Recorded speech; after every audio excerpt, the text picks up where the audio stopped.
1 Samuel 1. There was a certain man of Ramathaim Zophim, of the hill country of Ephraim, whose name was Elkanah the son of Jeroham, son of Elihu, son of Tohu, son of Zuph, an Ephrathite. He had 2 wives. The name of the one was Hannah, and the name of the other Peninnah. And Peninnah had children, but Hannah had no children. Now this man used to go up year by year from his city to worship and to sacrifice to the Lord of hosts at Shiloh, where the 2 sons of Eli, Hophni and Phinehas, were priests of the Lord. On the day when Elkanah sacrificed, he would give portions to Peninnah his wife, and to all her sons and daughters.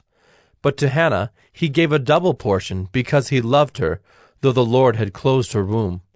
And her rival used to provoke her grievously to irritate her, because the Lord had closed her womb. So it went on year by year. As often as she went up to the house of the Lord, she used to provoke her. Therefore Hannah wept and would not eat. And Elkanah her husband said to her, Hannah, why do you weep? And why do you not eat? And why is your heart sad? Am I not more to you than 10 sons? After they had eaten and drunk in Shiloh, Hannah rose. Now Eli the priest was sitting on the seat beside the doorpost of the temple of the Lord. She was deeply distressed, and prayed to the Lord, and wept bitterly. And she vowed a vow, and said, O Lord of hosts, if you will indeed look on the affliction of your servant, and remember me, and not forget your servant, but will give to your servant a son, then I will give him to the Lord all the days of his life, and no razor shall touch his head. As she continued praying before the Lord, Eli observed her mouth. Hannah was speaking in her heart, only her lips moved, and her voice was not heard. Therefore Eli took her to be a drunken woman, and Eli said to her, How long will you go on being drunk? Put your wine away from you. But Hannah answered, No, my lord. I am a woman troubled in spirit. I have drunk neither wine nor strong drink, but I have been pouring out my soul before the Lord. Do not regard your servant as a worthless woman, for all along I have been speaking out of my great anxiety and vexation. Then Eli answered, Go in peace, and the God of Israel grant your petition that you have made to him. And she said, Let your servant find favor in your eyes. Then the woman went her way and ate, and her face was no longer sad. They rose early in the morning and worshipped before the Lord. Then they went back to their house at Ramah, and Elkanah knew Hannah his wife, and the Lord remembered her.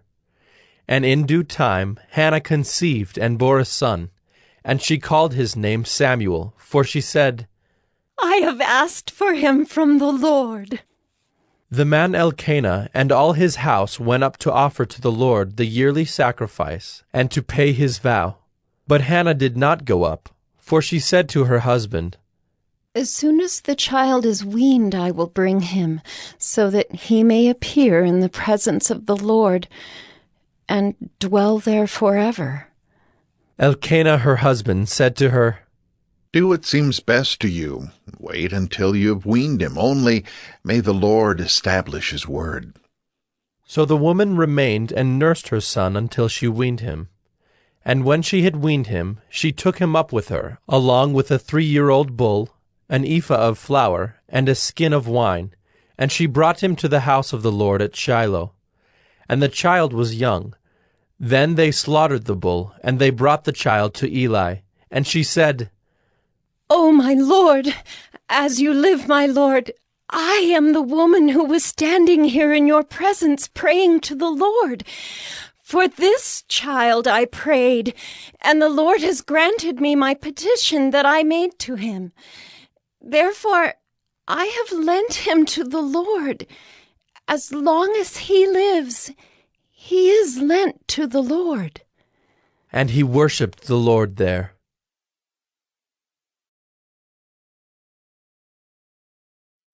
1 Samuel 2. And Hannah prayed and said, My heart exults in the Lord. My strength is exalted in the Lord. My mouth derides my enemies because I rejoice in your salvation. There is none holy like the Lord. There is none besides you. There is no rock like our God. Talk no more so very proudly. Let not arrogance come from your mouth. For the Lord is a God of knowledge, and by him actions are weighed. The bows of the mighty are broken, but the feeble bind on strength. Those who were full have hired themselves out for bread, but those who were hungry have ceased to hunger. The barren has borne 7, but she who has many children is forlorn. The Lord kills and brings to life. He brings down to Sheol and raises up. The Lord makes poor and makes rich. He brings low and he exalts. He raises up the poor from the dust. He lifts the needy from the ash heap to make them sit with princes and inherit a seat of honor. For the pillars of the earth are the Lord's, and on them he has set the world. He will guard the feet of his faithful ones, but the wicked shall be cut off in darkness, for not by might shall a man prevail.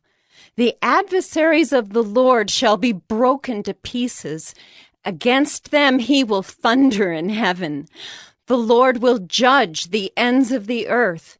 He will give strength to his king and exalt the power of his anointed.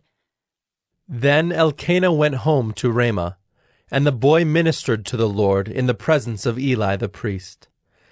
Now the sons of Eli were worthless men. They did not know the Lord.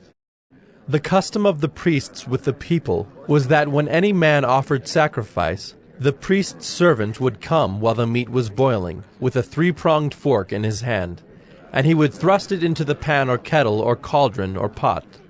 All that the fork brought up, the priest would take for himself. This is what they did at Shiloh to all the Israelites who came there. Moreover, before the fat was burned, the priest's servant would come and say to the man who was sacrificing, Give meat for the priest to roast, for he will not accept boiled meat from you, but only raw. And if the man said to him, Let them burn the fat first, and then take as much as you wish, he would say, No, you must give it now, and if not, I will take it by force. Thus the sin of the young men was very great in the sight of the Lord, for the men treated the offering of the Lord with contempt.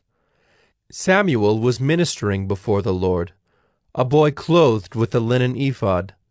And his mother used to make for him a little robe and take it to him each year when she went up with her husband to offer the yearly sacrifice.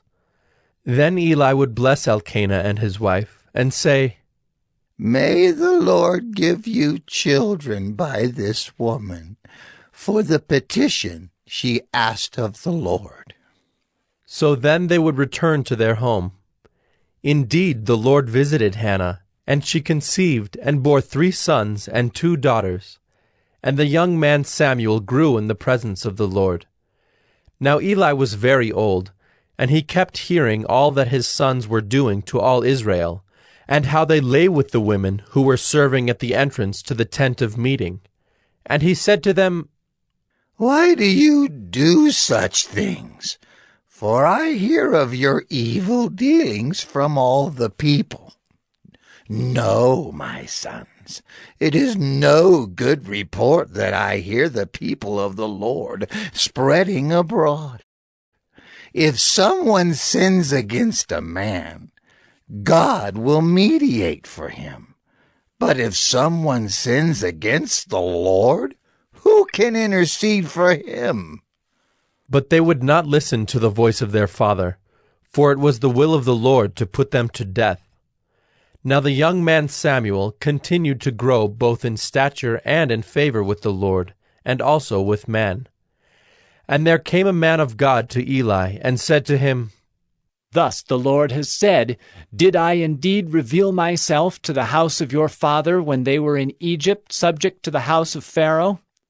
Did I choose him out of all the tribes of Israel to be my priest, to go up to my altar, to burn incense, to wear an ephod before me? I gave to the house of your father all my offerings by fire from the people of Israel. Why then do you scorn my sacrifices and my offerings that I commanded, and honor your sons above me by fattening yourselves on the choicest parts of every offering of my people Israel? Therefore the Lord, the God of Israel, declares, I promised that your house and the house of your father should go in and out before me forever. But now, the Lord declares, Far be it from me, for those who honor me I will honor, and those who despise me shall be lightly esteemed. Behold, the days are coming when I will cut off your strength and the strength of your father's house, so that there will not be an old man in your house. Then in distress you will look with envious eye on all the prosperity that shall be bestowed on Israel, and there shall not be an old man in your house forever.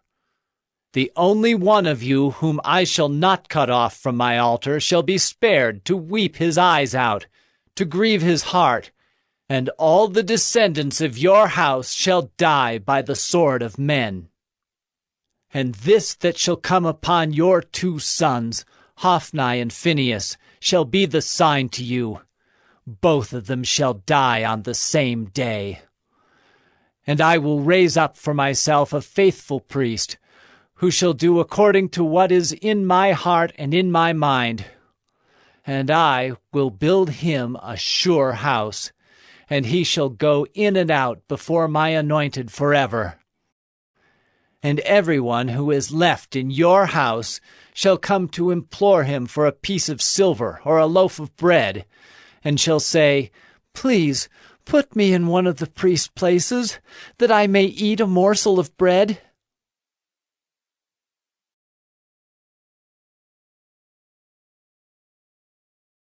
First Samuel 3. Now the young man Samuel was ministering to the Lord under Eli. And the word of the Lord was rare in those days. There was no frequent vision. At that time Eli, whose eyesight had begun to grow dim so that he could not see, was lying down in his own place.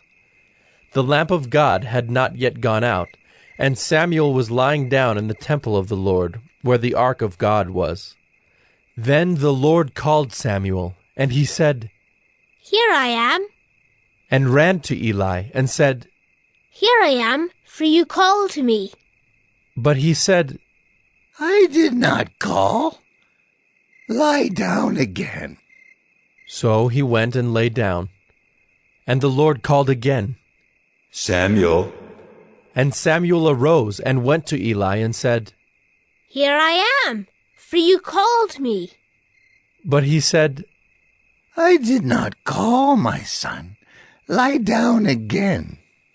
Now Samuel did not yet know the Lord, and the word of the Lord had not yet been revealed to him.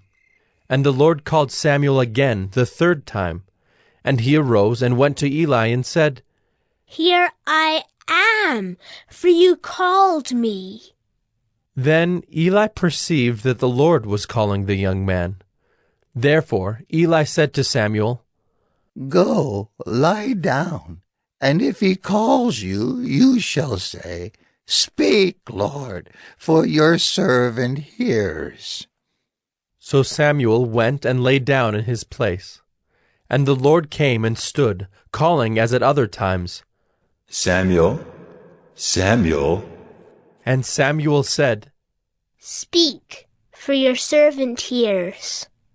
Then the Lord said to Samuel, Behold, I am about to do a thing in Israel at which the 2 ears of everyone who hears it will tingle. On that day I will fulfill against Eli all that I have spoken concerning his house. from beginning to end. And I declare to him that I am about to punish his house forever for the iniquity that he knew, because his sons were blaspheming God, and he did not restrain them. Therefore I swear to the house of Eli that the iniquity of Eli's house shall not be atoned for by sacrifice or offering forever. Samuel lay until morning. Then he opened the doors of the house of the Lord. And Samuel was afraid to tell the vision to Eli. But Eli called Samuel and said, Samuel, my son. And he said, Here I am. And Eli said, What was it that he told you? Do not hide it from me. May God do so to you and more also, if you hide anything from me of all that he told you. So Samuel told him everything, and hid nothing from him. And he said, It is the Lord. Let him do what seems good to him. And Samuel grew, and the Lord was with him, and let none of his words fall to the ground. And all Israel, from Dan to Beersheba, knew that Samuel was established as a prophet of the Lord. And the Lord appeared again at Shiloh, for the Lord revealed himself to Samuel at Shiloh by the word of the Lord.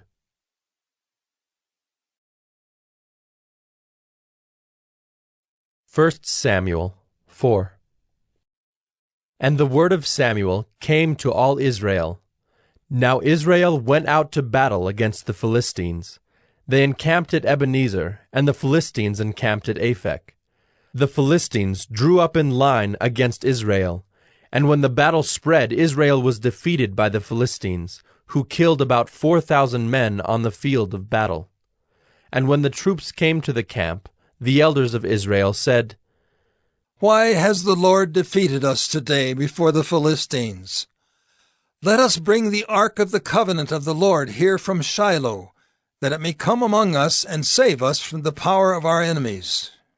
So the people sent to Shiloh, and brought from there the ark of the covenant of the Lord of hosts, who is enthroned on the cherubim. And the two sons of Eli, Hophni and Phinehas, were there with the ark of the covenant of God. As soon as the ark of the covenant of the Lord came into the camp, all Israel gave a mighty shout, so that the earth resounded. And when the Philistines heard the noise of the shouting, they said, What does this great shouting in the camp of the Hebrews mean? And when they learned that the ark of the Lord had come to the camp, the Philistines were afraid, for they said, A god has come into the camp! And they said, Woe to us, for nothing like this has happened before. Woe to us! Who can deliver us from the power of these mighty gods? These are the gods who struck the Egyptians with every sort of plague in the wilderness. Take courage and be men, O Philistines, lest you become slaves to the Hebrews, as they have been to you. Be men and fight. So the Philistines fought, and Israel was defeated, and they fled, every man to his home. And there was a very great slaughter, for there fell of Israel 30,000 foot soldiers. And the ark of God was captured, and the two sons of Eli, Hophni and Phinehas, died. A man of Benjamin ran from the battle line and came to Shiloh the same day, with his clothes torn and with dirt on his head. When he arrived, Eli was sitting on his seat by the road watching, for his heart trembled for the ark of God. And when the man came into the city and told the news, all the city cried out. When Eli heard the sound of the outcry, he said, What is this uproar? Then the man hurried and came and told Eli. Now Eli was 98 years old, and his eyes were set so that he could not see. And the man said to Eli, I am he who has come from the battle. I fled from the battle today. And he said, How did it go, my son? He who brought the news answered and said, Israel has fled before the Philistines, And there has also been a great defeat among the people. Your 2 sons also, Hophni and Phinehas, are dead. And the Ark of God has been captured. As soon as he mentioned the Ark of God, Eli fell over backward from his seat by the side of the gate, and his neck was broken, and he died, for the man was old and heavy. He had judged Israel 40 years. Now his daughter-in-law, the wife of Phinehas, was pregnant, about to give birth. And when she heard the news that the Ark of God was captured, and that her father-in-law and her husband were dead, she bowed and gave birth, for her pains came upon her. And about the time of her death, the woman attending her said to her, "Do not be afraid, for you have borne a son." But she did not answer or pay attention, and she named the child Ichabod, saying, "The glory has departed from Israel." Because the Ark of God had been captured, and because of her father-in-law and her husband. And she said, "The glory has departed from Israel, for the Ark of God has been captured."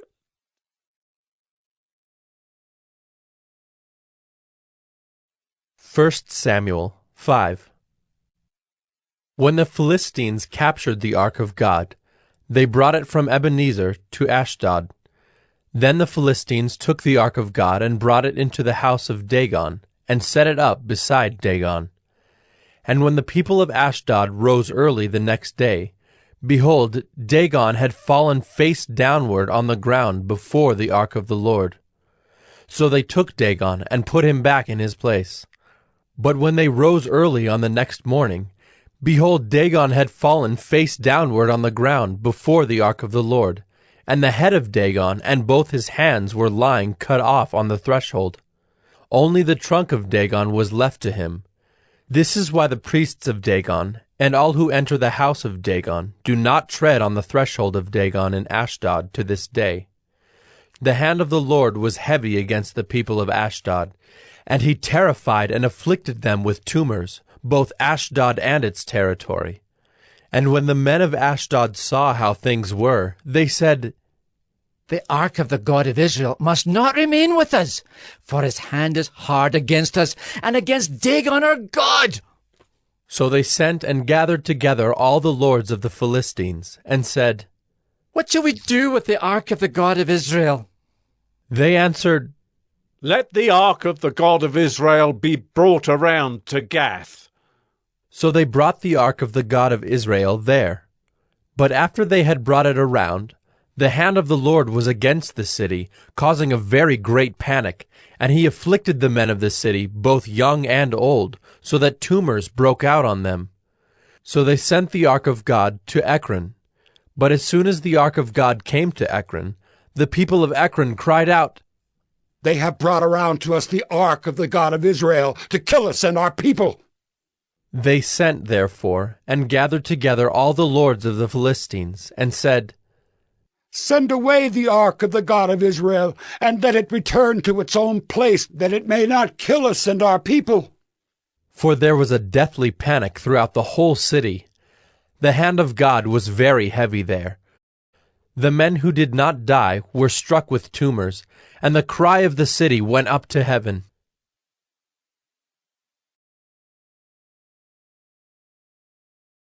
First Samuel 6. The ark of the Lord was in the country of the Philistines 7 months. And the Philistines called for the priests and the diviners, and said, "What shall we do with the ark of the Lord? Tell us with what we shall send it to its place." They said, "If you send away the ark of the God of Israel, do not send it empty, but by all means return him a guilt offering. Then you will be healed, and it will be known to you why his hand does not turn away from you." And they said, "What is the guilt offering that we shall return to him?" They answered, 5 golden tumors and 5 golden mice, according to the number of the lords of the Philistines. For the same plague was on all of you and on your lords. So you must make images of your tumors and images of your mice that ravage the land, and give glory to the God of Israel. Perhaps he will lighten his hand from off you and your gods and your land. Why should you harden your hearts as the Egyptians and Pharaoh hardened their hearts? After he had dealt severely with them, did they not send the people away, and they departed? Now then, take and prepare a new cart, and 2 milk cows on which there has never come a yoke, and yoke the cows to the cart, but take their calves home away from them. And take the ark of the Lord, and place it on the cart, and put in a box at its side the figures of gold, which you are returning to him as a guilt offering. Then send it off, and let it go its way, and watch. If it goes up on the way to its own land, to Beth Shemesh, then it is he who has done us this great harm. But if not, then we shall know that it is not his hand that struck us. It happened to us by coincidence. The men did so, and took 2 milk cows, and yoked them to the cart, and shut up their calves at home. And they put the ark of the Lord on the cart, and the box with the golden mice, and the images of their tumors. And the cows went straight in the direction of Beth Shemesh, along one highway, lowing as they went. They turned neither to the right nor to the left, and the lords of the Philistines went after them as far as the border of Beth Shemesh.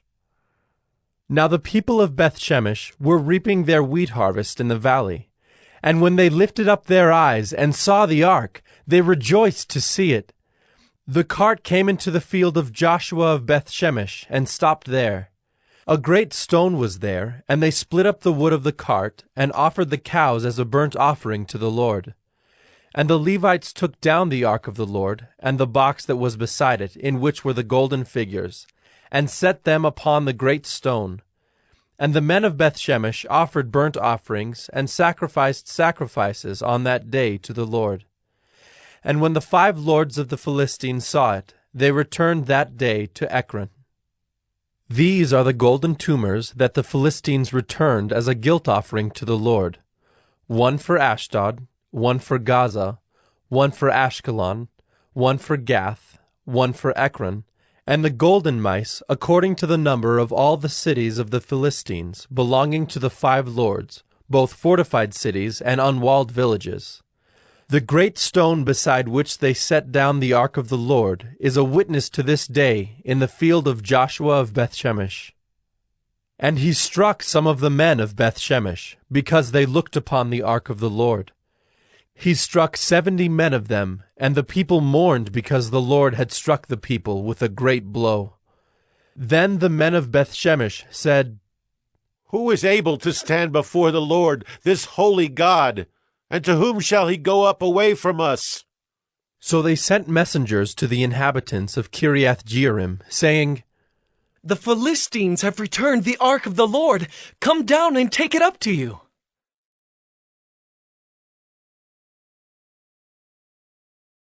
1 Samuel 7. And the men of Kiriath-Jearim came and took up the ark of the Lord, and brought it to the house of Abinadab on the hill. And they consecrated his son Eleazar to have charge of the ark of the Lord. From the day that the ark was lodged at Kiriath-Jearim, a long time passed, some 20 years, and all the house of Israel lamented after the Lord. And Samuel said to all the house of Israel, "If you are returning to the Lord with all your heart, then put away the foreign gods and the Ashtaroth from among you, and direct your heart to the Lord, and serve him only, and he will deliver you out of the hand of the Philistines." So the people of Israel put away the Baals and the Ashtaroth, and they served the Lord only. Then Samuel said, "Gather all Israel at Mizpah, and I will pray to the Lord for you." So they gathered at Mizpah, and drew water and poured it out before the Lord, and fasted on that day, and said there, "We have sinned against the Lord." And Samuel judged the people of Israel at Mizpah.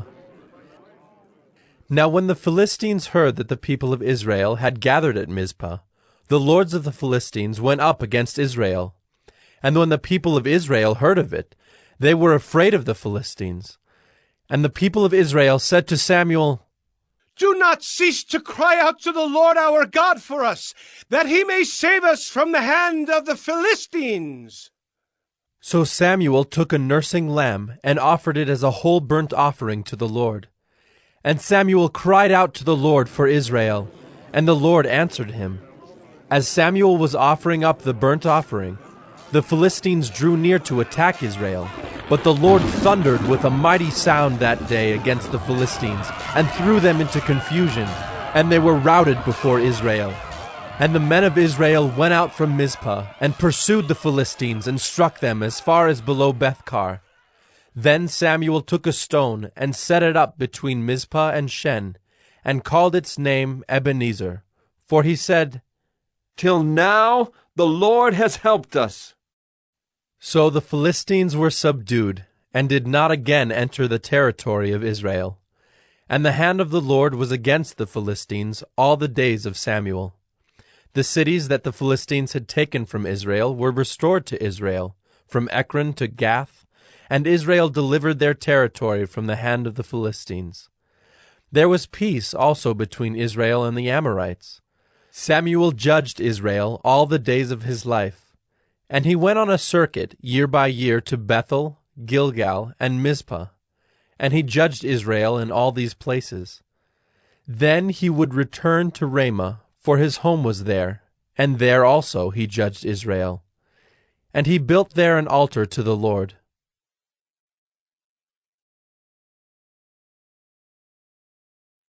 1 Samuel 8. When Samuel became old, he made his sons judges over Israel. The name of his firstborn son was Joel, and the name of his second Abijah. They were judges in Beersheba. Yet his sons did not walk in his ways, but turned aside after gain. They took bribes and perverted justice. Then all the elders of Israel gathered together, and came to Samuel at Ramah, and said to him, "Behold, you are old, and your sons do not walk in your ways. Now appoint for us a king to judge us like all the nations."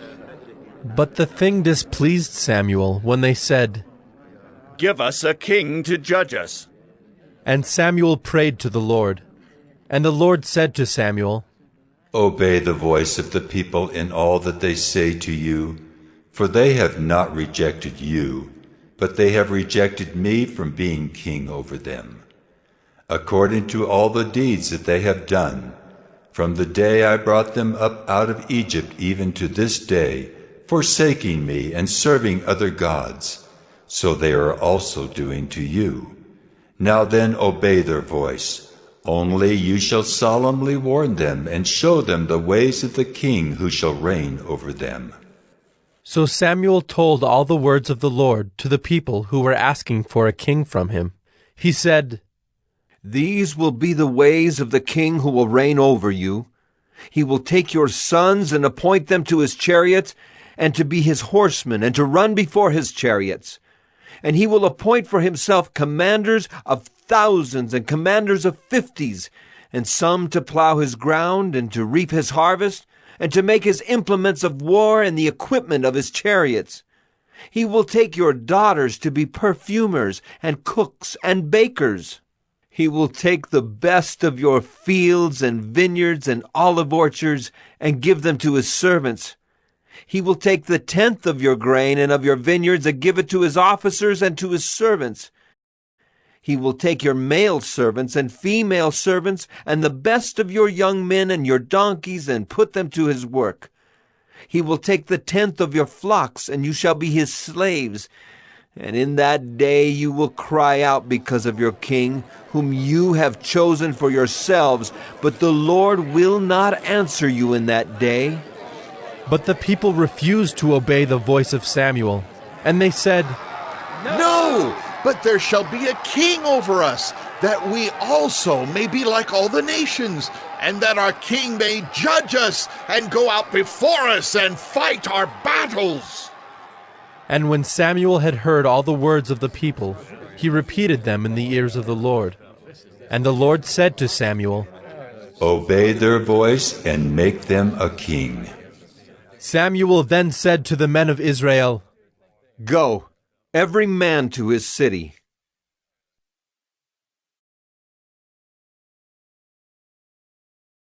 1 Samuel 9. There was a man of Benjamin whose name was Kish, the son of Abiel, son of Zerah, son of Bechorath, son of Aphiah, a Benjaminite, a man of wealth. And he had a son whose name was Saul, a handsome young man. There was not a man among the people of Israel more handsome than he. From his shoulders upward he was taller than any of the people. Now the donkeys of Kish, Saul's father, were lost.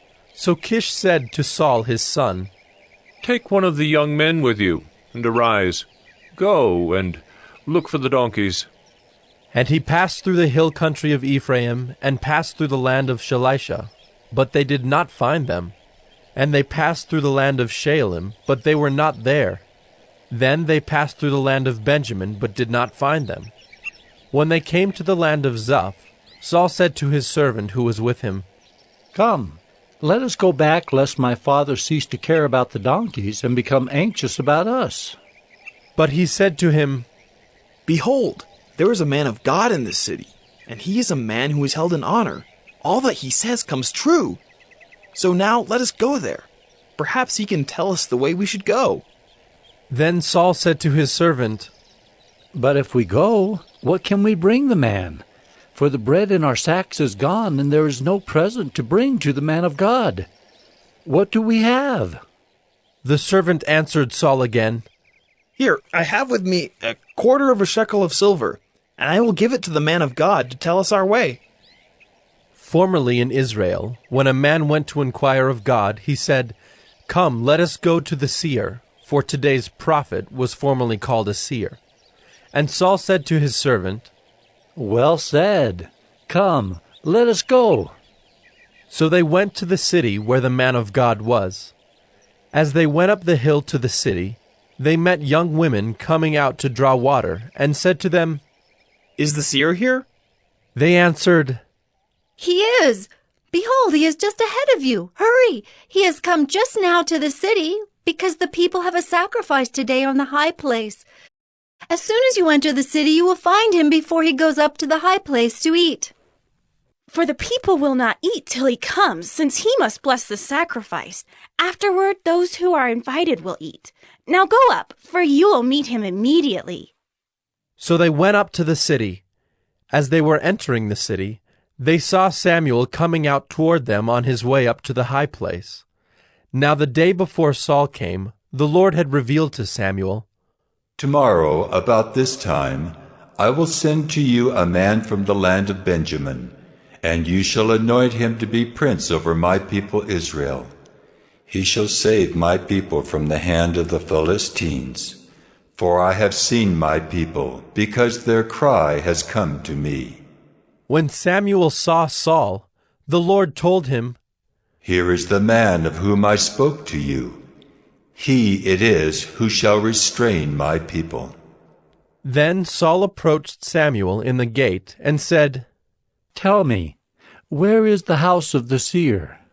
Samuel answered Saul, I am the seer.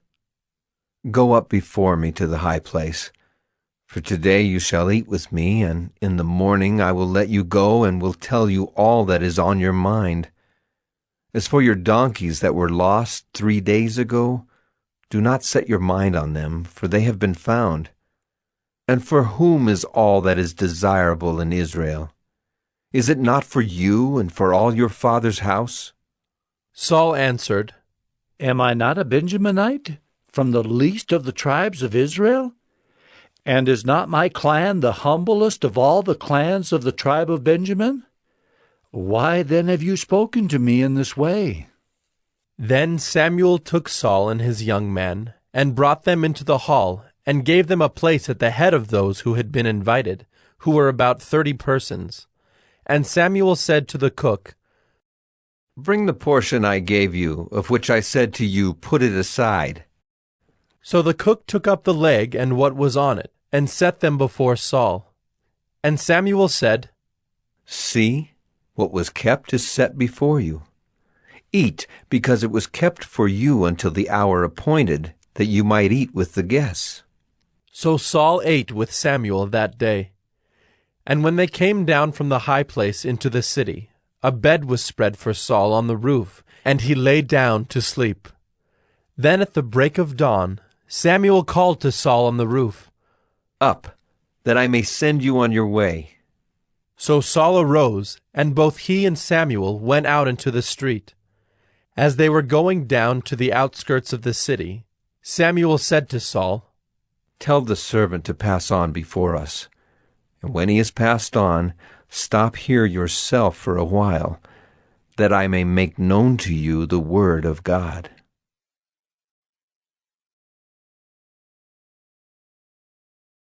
First Samuel 10.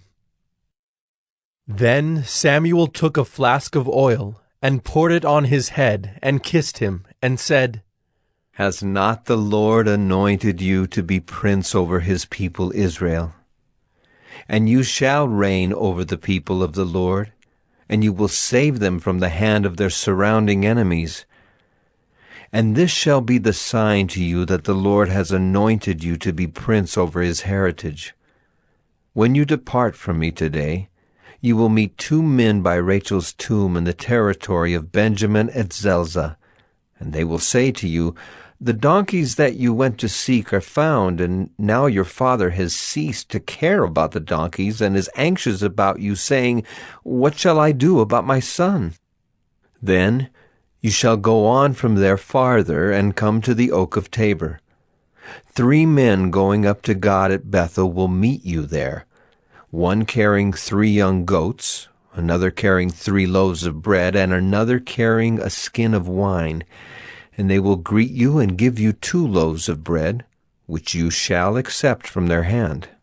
After that you shall come to Gibeath Elohim, where there is a garrison of the Philistines.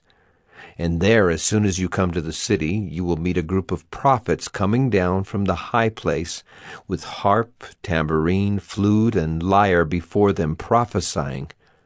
Then the Spirit of the Lord will rush upon you, and you will prophesy with them, and be turned into another man.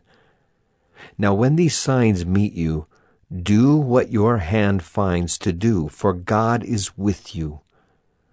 Then go down before me to Gilgal. And behold, I am coming to you to offer burnt offerings and to sacrifice peace offerings. 7 days you shall wait, until I come to you and show you what you shall do.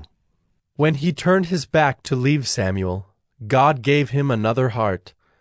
And all these signs came to pass that day. When they came to Gibeah, behold, a group of prophets met him, and the Spirit of God rushed upon him, and he prophesied among them. And when all who knew him previously saw how he prophesied with the prophets, the people said to one another, What has come over the son of Kish?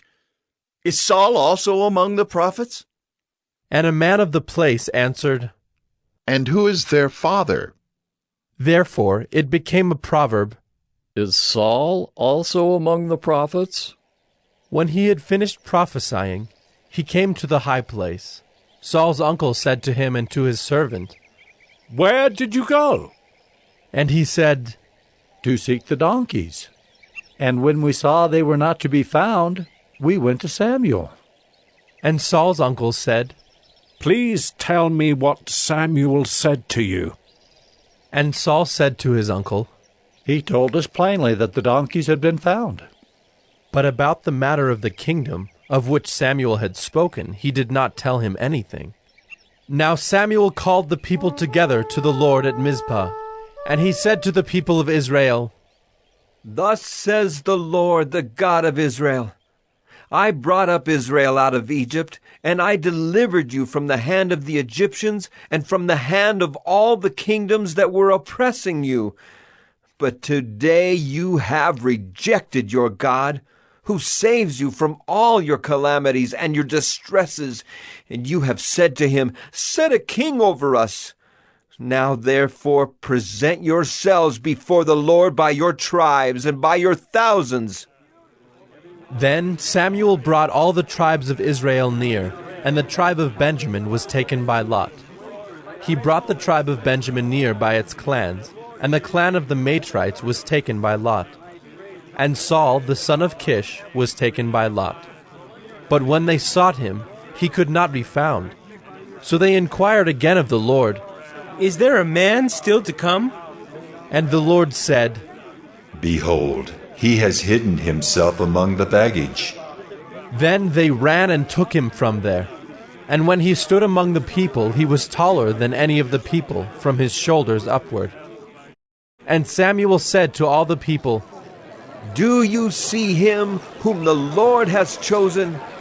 There is none like him among all the people. And all the people shouted, Long live the king! Then Samuel told the people the rights and duties of the kingship, and he wrote them in a book and laid it up before the Lord. Then Samuel sent all the people away, each one to his home. Saul also went to his home at Gibeah, and with him went men of valor, whose hearts God had touched. But some worthless fellows said, How can this man save us? And they despised him and brought him no present. But he held his peace.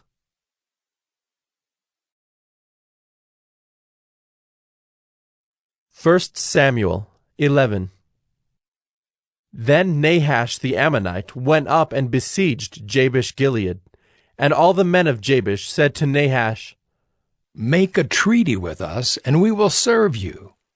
But Nahash the Ammonite said to them, On this condition, I will make a treaty with you, that I gouge out all your right eyes, and thus bring disgrace on all Israel. The elders of Jabesh said to him, Give us 7 days' respite, that we may send messengers through all the territory of Israel. Then, if there is no one to save us, we will give ourselves up to you. When the messengers came to Gibeah of Saul, they reported the matter in the ears of the people, and all the people wept aloud. Now behold, Saul was coming from the field behind the oxen, and Saul said, What is wrong with the people that they are weeping? So they told him the news of the men of Jabesh. And the Spirit of God rushed upon Saul when he heard these words, and his anger was greatly kindled.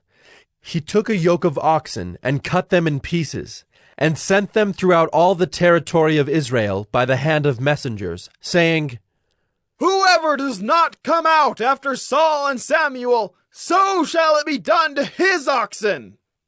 Then the dread of the Lord fell upon the people, and they came out as one man. When he mustered them at Bezek, the people of Israel were 300,000, and the men of Judah 30,000. And they said to the messengers who had come, Thus shall you say to the men of Jabesh-Gilead, Tomorrow by the time the sun is hot, you shall have deliverance. When the messengers came and told the men of Jabesh, they were glad. Therefore the men of Jabesh said, Tomorrow we will give ourselves up to you, and you may do to us whatever seems good to you. And the next day Saul put the people in 3 companies. And they came into the midst of the camp in the morning watch, and struck down the Ammonites until the heat of the day. And those who survived were scattered, so that no 2 of them were left together. Then the people said to Samuel, Who is it that said, Shall Saul reign over us? Bring the men, that we may put them to death. But Saul said, Not a man shall be put to death this day, for today the Lord has worked salvation in Israel. Then Samuel said to the people, Come, let us go to Gilgal, and there renew the kingdom. So all the people went to Gilgal, and there they made Saul king before the Lord in Gilgal. There they sacrificed peace offerings before the Lord, and there Saul and all the men of Israel rejoiced greatly.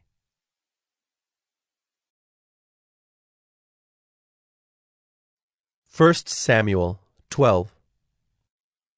And Samuel said to all Israel, Behold, I have obeyed your voice in all that you have said to me, and have made a king over you. And now, behold, the king walks before you, and I am old and gray, and behold, my sons are with you. I have walked before you from my youth until this day. Here I am, testify against me before the Lord and before his anointed. Whose ox have I taken, or whose donkey have I taken? Or whom have I defrauded? Whom have I oppressed? Or from whose hand have I taken a bribe to blind my eyes with it? Testify against me, and I will restore it to you. They said, You have not defrauded us, or oppressed us, or taken anything from any man's hand. And he said to them, The Lord is witness against you, and his anointed is witness this day that you have not found anything in my hand. And they said, He is witness. And Samuel said to the people, The Lord is witness, who appointed Moses and Aaron, and brought your fathers up out of the land of Egypt. Now, therefore, stand still, that I may plead with you before the Lord concerning all the righteous deeds of the Lord that he performed for you and for your fathers. When Jacob went into Egypt, and the Egyptians oppressed them, then your fathers cried out to the Lord, and the Lord sent Moses and Aaron, who brought your fathers out of Egypt and made them dwell in this place. But they forgot the Lord their God, and he sold them into the hand of Sisera, commander of the army of Hazor, and into the hand of the Philistines, and into the hand of the king of Moab, and they fought against them. And they cried out to the Lord and said, We have sinned, because we have forsaken the Lord and have served the Baals and the Ashtaroth. But now deliver us out of the hand of our enemies, that we may serve you. And the Lord sent Jerubbaal and Barak and Jephthah and Samuel, and delivered you out of the hand of your enemies on every side, and you lived in safety. And when you saw that Nahash the king of the Ammonites came against you, you said to me, No, but a king shall reign over us, when the Lord your God was your king. And now behold the king whom you have chosen, for whom you have asked. Behold, the Lord has set a king over you. If you will fear the Lord and serve him and obey his voice, and not rebel against the commandment of the Lord, and if both you and the king who reigns over you will follow the Lord your God, it will be well. But if you will not obey the voice of the Lord, but rebel against the commandment of the Lord, then the hand of the Lord will be against you and your king. Now therefore stand still and see this great thing that the Lord will do before your eyes. Is it not wheat harvest today? I will call upon the Lord, that he may send thunder and rain, and you shall know and see that your wickedness is great, which you have done in the sight of the Lord, in asking for yourselves a king. So Samuel called upon the Lord, and the Lord sent thunder and rain that day, and all the people greatly feared the Lord and Samuel. And all the people said to Samuel, Pray for your servants to the Lord your God, that we may not die. For we have added to all our sins this evil, to ask for ourselves a king. And Samuel said to the people, Do not be afraid. You have done all this evil. Yet do not turn aside from following the Lord, but serve the Lord with all your heart. And do not turn aside after empty things that cannot profit or deliver, for they are empty. For the Lord will not forsake his people for his great name's sake, because it has pleased the Lord to make you a people for himself. Moreover, as for me, far be it from me that I should sin against the Lord by ceasing to pray for you, and I will instruct you in the good and the right way. Only fear the Lord and serve him faithfully with all your heart. For consider what great things he has done for you. But if you still do wickedly, you shall be swept away, both you and your king.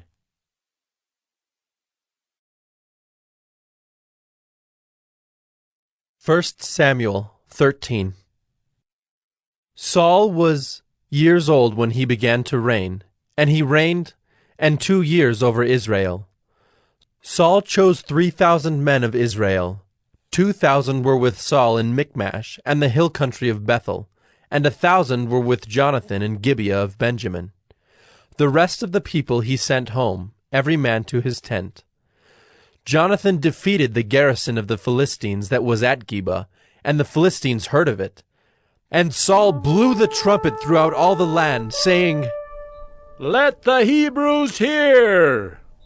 And all Israel heard it said that Saul had defeated the garrison of the Philistines, and also that Israel had become a stench to the Philistines. And the people were called out to join Saul at Gilgal.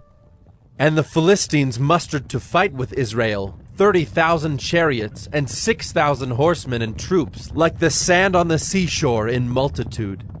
They came up and encamped in Michmash to the east of Bethaven. When the men of Israel saw that they were in trouble, for the people were hard pressed, the people hid themselves in caves and in holes and in rocks and in tombs and in cisterns. And some Hebrews crossed the fords of the Jordan to the land of Gad and Gilead. Saul was still at Gilgal, and all the people followed him trembling. He waited 7 days, the time appointed by Samuel.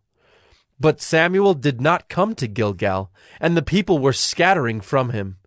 So Saul said, "Bring the burnt offering here to me, and the peace offerings." And he offered the burnt offering. As soon as he had finished offering the burnt offering, behold, Samuel came, and Saul went out to meet him and greet him. Samuel said, "What have you done?" And Saul said, "When I saw that the people were scattering from me, and that you did not come within the days appointed, and that the Philistines had mustered at Michmash, I said, now the Philistines will come down against me at Gilgal, and I have not sought the favor of the Lord. So I forced myself and offered the burnt offering." And Samuel said to Saul, "You have done foolishly. You have not kept the command of the Lord your God with which he commanded you. For then the Lord would have established your kingdom over Israel forever. But now your kingdom shall not continue. The Lord has sought out a man after his own heart, and the Lord has commanded him to be prince over his people, because you have not kept what the Lord commanded you." And Samuel arose and went up from Gilgal. The rest of the people went up after Saul to meet the army. They went up from Gilgal to Gibeah of Benjamin, and Saul numbered the people who were present with him, about 600 men. And Saul and Jonathan his son, and the people who were present with them, stayed in Gibeah of Benjamin, but the Philistines encamped in Michmash. And raiders came out of the camp of the Philistines in 3 companies. One company turned toward Ophrah to the land of Shual, another company turned toward Beth-horon, and another company turned toward the border that looks down on the valley of Zeboim, toward the wilderness. Now there was no blacksmith to be found throughout all the land of Israel, for the Philistines said, "Lest the Hebrews make themselves swords or spears." But every one of the Israelites went down to the Philistines to sharpen his plowshare, his mattock, his axe, or his sickle. And the charge was 2/3 of a shekel for the plowshares and for the mattocks, and 1/3 of a shekel for sharpening the axes and for setting the goads. So on the day of the battle, there was neither sword nor spear found in the hand of any of the people with Saul and Jonathan, but Saul and Jonathan his son had them. And the garrison of the Philistines went out to the pass of Michmash.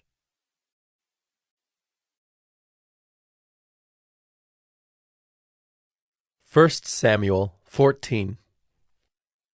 One day Jonathan, the son of Saul, said to the young man who carried his armor, "Come, let us go over to the Philistine garrison on the other side." But he did not tell his father. Saul was staying in the outskirts of Gibeah in the pomegranate cave at Migron.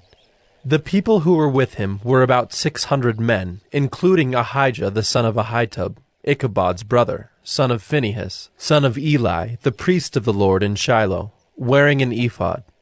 And the people did not know that Jonathan had gone. Within the passes by which Jonathan sought to go over to the Philistine garrison, there was a rocky crag on the one side and a rocky crag on the other side. The name of the one was Bozez, and the name of the other Sina. The one crag rose on the north in front of Michmash, and the other on the south in front of Geba. Jonathan said to the young man who carried his armor, "Come, let us go over to the garrison of these uncircumcised. It may be that the Lord will work for us, for nothing can hinder the Lord from saving by many or by few." And his armor-bearer said to him, "Do all that is in your heart. Do as you wish. Behold, I am with you heart and soul." Then Jonathan said, "Behold, we will cross over to the men, and we will show ourselves to them. If they say to us, 'Wait until we come to you,' then we will stand still in our place, and we will not go up to them. But if they say, 'Come up to us,' then we will go up, for the Lord has given them into our hand, and this shall be the sign to us." So both of them showed themselves to the garrison of the Philistines. And the Philistines said, "Look, Hebrews are coming out of the holes where they have hidden themselves." And the men of the garrison hailed Jonathan and his armor-bearer, and said, "Come up to us, and we will show you a thing." And Jonathan said to his armor-bearer, "Come up after me, for the Lord has given them into the hand of Israel." Then Jonathan climbed up on his hands and feet, and his armor-bearer after him. And they fell before Jonathan, and his armor-bearer killed them after him. And that first strike which Jonathan and his armor-bearer made killed about 20 men within, as it were half a furrow's length in an acre of land. And there was a panic in the camp, in the field, and among all the people. The garrison and even the raiders trembled, the earth quaked, and it became a very great panic. And the watchmen of Saul and Gibeah of Benjamin looked, and behold, the multitude was dispersing here and there. Then Saul said to the people who were with him, "Count, and see who has gone from us." And when they had counted, behold, Jonathan and his armor-bearer were not there. So Saul said to Ahijah, "Bring the ark of God here." For the ark of God went at that time with the people of Israel. Now while Saul was talking to the priest, the tumult in the camp of the Philistines increased more and more. So Saul said to the priest, "Withdraw your hand." Then Saul and all the people who were with him rallied and went into the battle. And behold, every Philistine's sword was against his fellow, and there was very great confusion. Now the Hebrews who had been with the Philistines before that time, and who had gone up with them into the camp, even they also turned to be with the Israelites who were with Saul and Jonathan. Likewise, when all the men of Israel who had hidden themselves in the hill country of Ephraim heard that the Philistines were fleeing, they too followed hard after them in the battle. So the Lord saved Israel that day, and the battle passed beyond Beth-aven. And the men of Israel had been hard pressed that day. So Saul had laid an oath on the people, saying, "Cursed be the man who eats food until it is evening, and I am avenged on my enemies." So none of the people had tasted food. Now when all the people came to the forest, behold, there was honey on the ground. And when the people entered the forest, behold, the honey was dropping. But no one put his hand to his mouth, for the people feared the oath. But Jonathan had not heard his father charge the people with the oath. So he put out the tip of the staff that was in his hand, and dipped it in the honeycomb, and put his hand to his mouth, and his eyes became bright. Then one of the people said, "Your father strictly charged the people with an oath, saying, 'Cursed be the man who eats food this day.'" And the people were faint. Then Jonathan said, "My father has troubled the land. See how my eyes have become bright because I tasted a little of this honey? How much better if the people had eaten freely today of the spoil of their enemies that they found. For now the defeat among the Philistines has not been great. They struck down the Philistines that day from Michmash to Ajalon, and the people were very faint. The people pounced on the spoil, and took sheep and oxen and calves, and slaughtered them on the ground, and the people ate them with the blood. Then they told Saul, "Behold, the people are sinning against the Lord by eating with the blood." And he said, "You have dealt treacherously. Roll a great stone to me here." And Saul said, "Disperse yourselves among the people, and say to them, Let every man bring his ox or his sheep, and slaughter them here and eat, and do not sin against the Lord by eating with the blood." So every one of the people brought his ox with him that night, and they slaughtered them there. And Saul built an altar to the Lord. It was the first altar that he built to the Lord. Then Saul said, "Let us go down after the Philistines by night, and plunder them until the morning light. Let us not leave a man of them." And they said, "Do whatever seems good to you." But the priest said, "Let us draw near to God here." And Saul inquired of God, "Shall I go down after the Philistines? Will you give them into the hand of Israel?" But he did not answer him that day. And Saul said, "Come here, all you leaders of the people, and know and see how this sin has arisen today. For as the Lord lives who saves Israel, though it be in Jonathan my son, he shall surely die." But there was not a man among the people who answered him. Then he said to all Israel, "You shall be on one side, and I and Jonathan my son will be on the other side." And the people said to Saul, "Do what seems good to you." Therefore Saul said, "O Lord God of Israel, why have you not answered your servant this day? If this guilt is in me or in Jonathan my son, O Lord God of Israel, give Urim. But if this guilt is in your people Israel, give Thummim." And Jonathan and Saul were taken, but the people escaped. Then Saul said, "Cast the lot between me and my son Jonathan." And Jonathan was taken. Then Saul said to Jonathan, "Tell me what you have done." And Jonathan told him, "I tasted a little honey with the tip of the staff that was in my hand. Here I am. I will die." And Saul said, "God do so to me and more also. You shall surely die, Jonathan." Then the people said to Saul, "Shall Jonathan die, who has worked this great salvation in Israel? Far from it. As the Lord lives, there shall not one hair of his head fall to the ground, for he has worked with God this day." So the people ransomed Jonathan, so that he did not die. Then Saul went up from pursuing the Philistines, and the Philistines went to their own place. When Saul had taken the kingship over Israel, he fought against all his enemies on every side, against Moab, against the Ammonites, against Edom, against the kings of Zobah, and against the Philistines. Wherever he turned, he routed them. And he did valiantly, and struck the Amalekites, and delivered Israel out of the hands of those who plundered them. Now the sons of Saul were Jonathan, Ishvi, and Malchishua, and the names of his 2 daughters were these.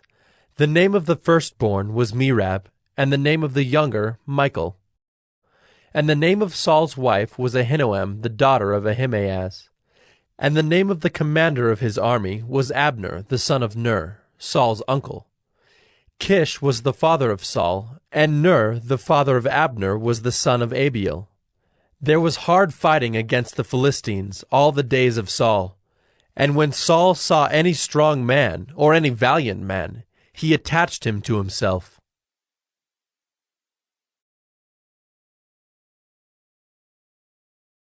First Samuel 15. And Samuel said to Saul, The Lord sent me to anoint you king over his people Israel. Now therefore listen to the words of the Lord. Thus says the Lord of hosts, I have noted what Amalek did to Israel in opposing them on the way when they came up out of Egypt. Now go and strike Amalek and devote to destruction all that they have. Do not spare them, but kill both man and woman, child and infant, ox and sheep, camel and donkey. So Saul summoned the people and numbered them in Telaim, 200,000 men on foot, and 10,000 men of Judah. And Saul came to the city of Amalek, and lay in wait in the valley. Then Saul said to the Kenites, Go, depart, go down from among the Amalekites, lest I destroy you with them. For you showed kindness to all the people of Israel when they came up out of Egypt. So the Kenites departed from among the Amalekites. And Saul defeated the Amalekites from Havilah as far as Shur, which is east of Egypt. And he took Agag, the king of the Amalekites, alive, and devoted to destruction all the people with the edge of the sword. But Saul and the people spared Agag and the best of the sheep, and of the oxen, and of the fattened calves and the lambs, and all that was good, and would not utterly destroy them. All that was despised and worthless they devoted to destruction. The word of the Lord came to Samuel. I regret that I have made Saul king, for he has turned back from following me and has not performed my commandments. And Samuel was angry, and he cried to the Lord all night. And Samuel rose early to meet Saul in the morning.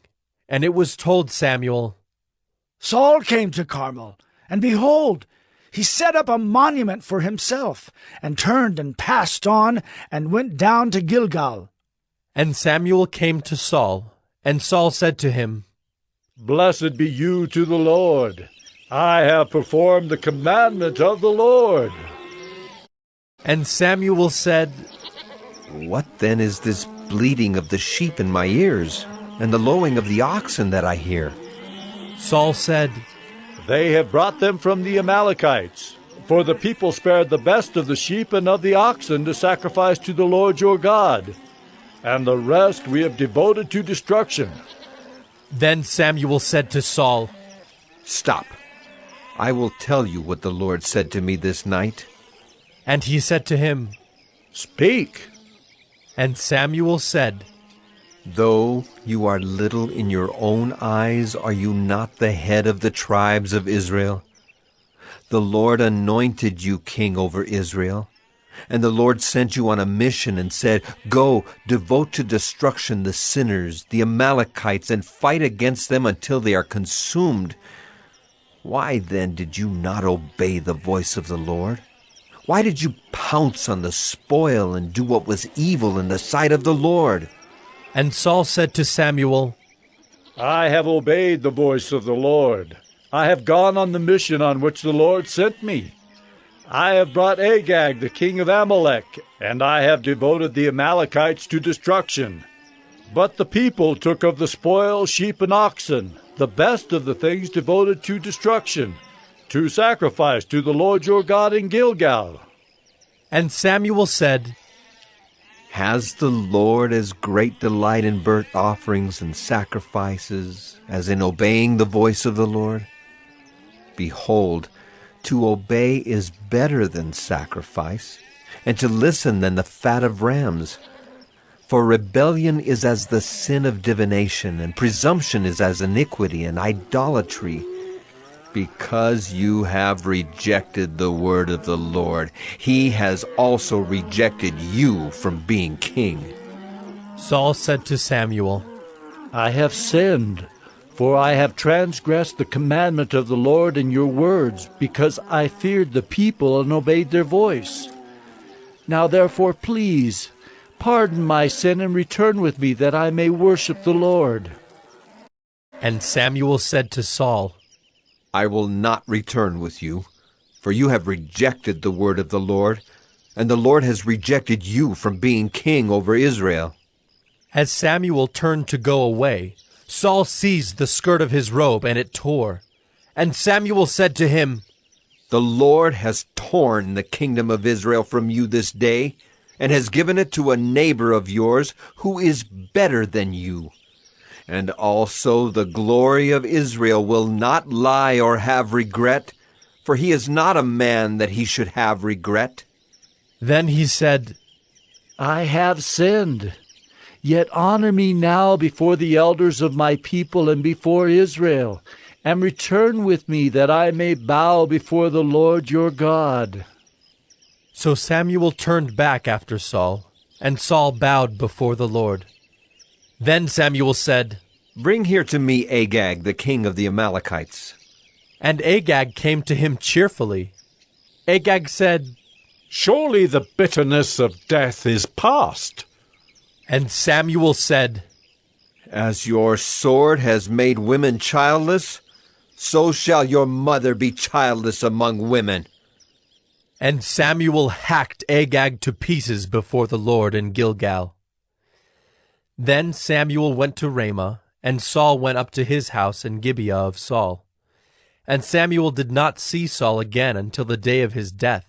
But Samuel grieved over Saul, and the Lord regretted that he had made Saul king over Israel.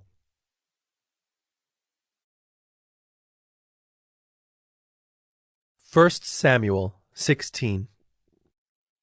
The Lord said to Samuel, How long will you grieve over Saul, since I have rejected him from being king over Israel? Fill your horn with oil and go. I will send you to Jesse the Bethlehemite, for I have provided for myself a king among his sons. And Samuel said, How can I go? If Saul hears it, he will kill me. And the Lord said, Take a heifer with you and say, I have come to sacrifice to the Lord. And invite Jesse to the sacrifice, and I will show you what you shall do. And you shall anoint for me him whom I declare to you. Samuel did what the Lord commanded, and came to Bethlehem. The elders of the city came to meet him, trembling, and said, Do you come peaceably? And he said, Peaceably. I have come to sacrifice to the Lord. Consecrate yourselves, and come with me to the sacrifice. And he consecrated Jesse and his sons, and invited them to the sacrifice. When they came, he looked on Eliab, and thought, Surely the Lord's anointed is before him.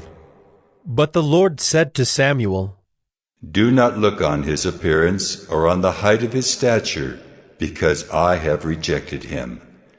For the Lord sees not as man sees. Man looks on the outward appearance, but the Lord looks on the heart.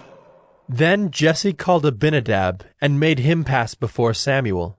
And he said, Neither has the Lord chosen this one. Then Jesse made Shammah pass by, and he said, Neither has the Lord chosen this one. And Jesse made 7 of his sons pass before Samuel. And Samuel said to Jesse, The Lord has not chosen these. Then Samuel said to Jesse, Are all your sons here? And he said, There remains yet the youngest, but behold, he is keeping the sheep. And Samuel said to Jesse, Send and get him, for we will not sit down till he comes here. And he sent and brought him in. Now he was ruddy, and had beautiful eyes, and was handsome. And the Lord said, Arise, anoint him, for this is he.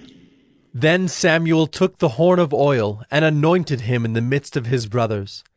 And the Spirit of the Lord rushed upon David from that day forward.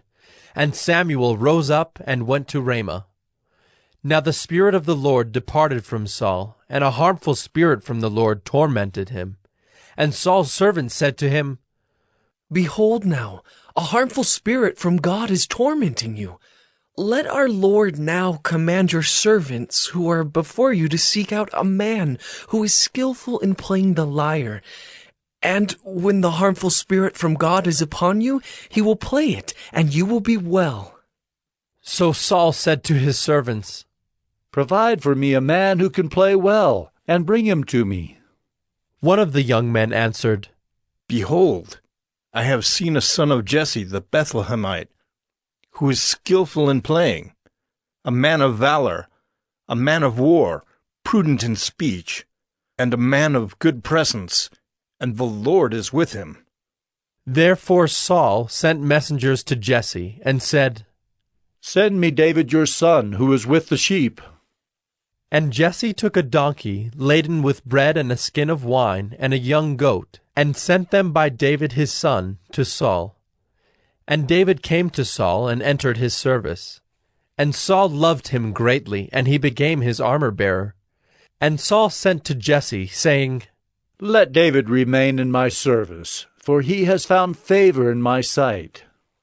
And whenever the harmful spirit from God was upon Saul, David took the lyre and played it with his hand. So Saul was refreshed and was well, and the harmful spirit departed from him.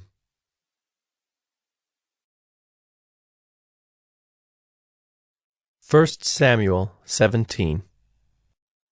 Now the Philistines gathered their armies for battle, and they were gathered at Socoh, which belongs to Judah, and encamped between Socoh and Azekah, in Ephes Dammim.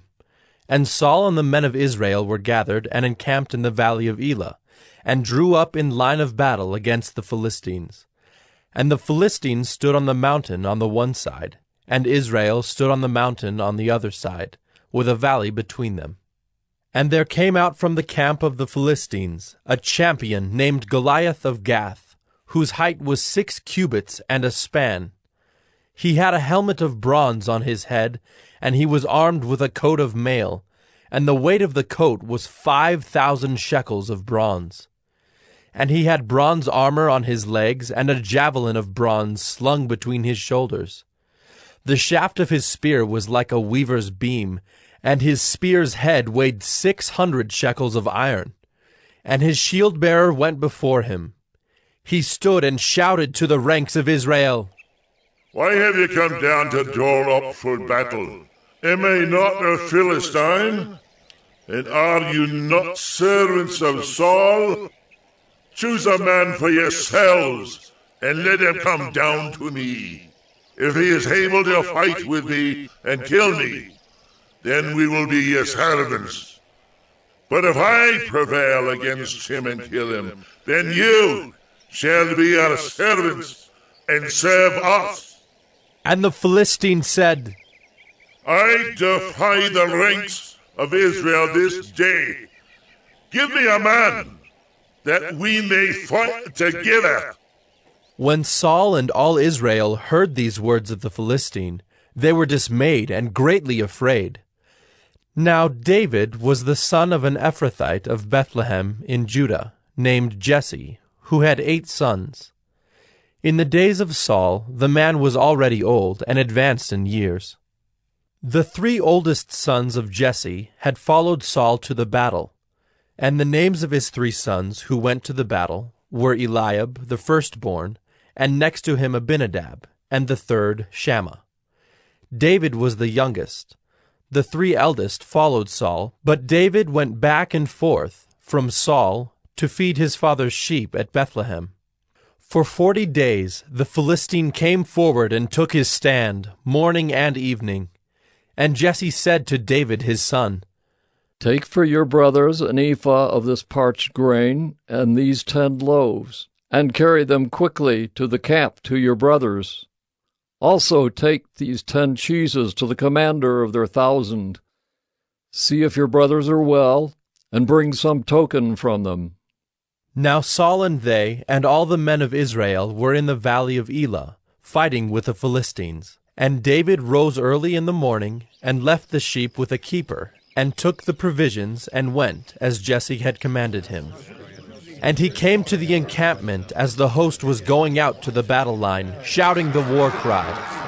And Israel and the Philistines drew up for battle, army against army. And David left the things in charge of the keeper of the baggage, and ran to the ranks, and went and greeted his brothers. As he talked with them, behold, the champion, the Philistine of Gath, Goliath by name, came up out of the ranks of the Philistines, and spoke the same words as before. And David heard him, All the men of Israel, when they saw the man, fled from him and were much afraid.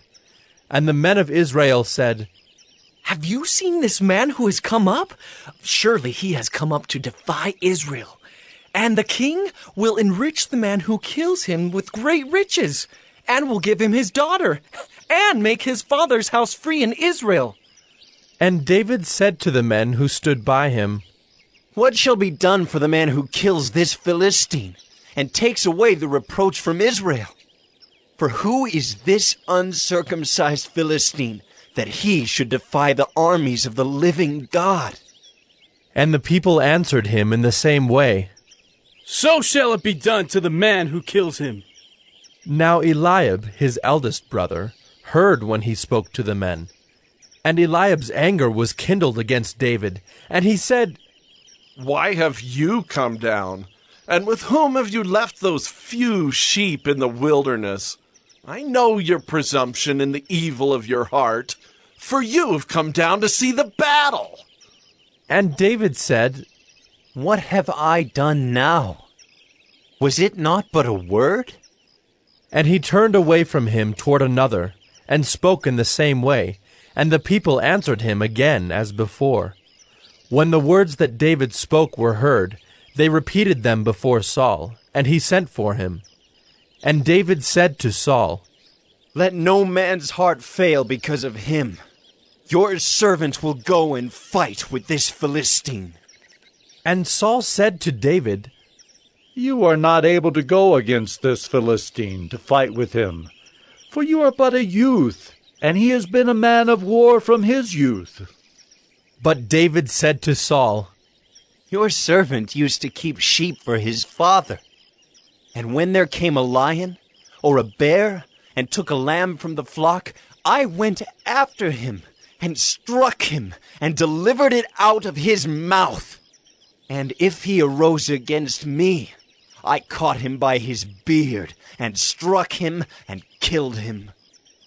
Your servant has struck down both lions and bears, and this uncircumcised Philistine shall be like one of them, for he has defied the armies of the living God." And David said, "The Lord who delivered me from the paw of the lion and from the paw of the bear will deliver me from the hand of this Philistine." And Saul said to David, "Go, and the Lord be with you." Then Saul clothed David with his armor. He put a helmet of bronze on his head, and clothed him with a coat of mail. And David strapped his sword over his armor. And he tried in vain to go, for he had not tested them. Then David said to Saul, "I cannot go with these, for I have not tested them." So David put them off. Then he took his staff in his hand, and chose 5 smooth stones from the brook, and put them in his shepherd's pouch. His sling was in his hand, and he approached the Philistine. And the Philistine moved forward and came near to David, with his shield-bearer in front of him. And when the Philistine looked and saw David, he disdained him, for he was but a youth, ruddy and handsome in appearance. And the Philistine said to David, "Am I a dog, that you come to me with sticks?" And the Philistine cursed David by his gods. The Philistine said to David, "Come to me, and I will give you flesh to the birds of the air and to the beasts of the field." Then David said to the Philistine, "You come to me with a sword, and with a spear, and with a javelin, but I come to you in the name of the Lord of hosts, the God of the armies of Israel, whom you have defied. This day the Lord will deliver you into my hand, and I will strike you down and cut off your head.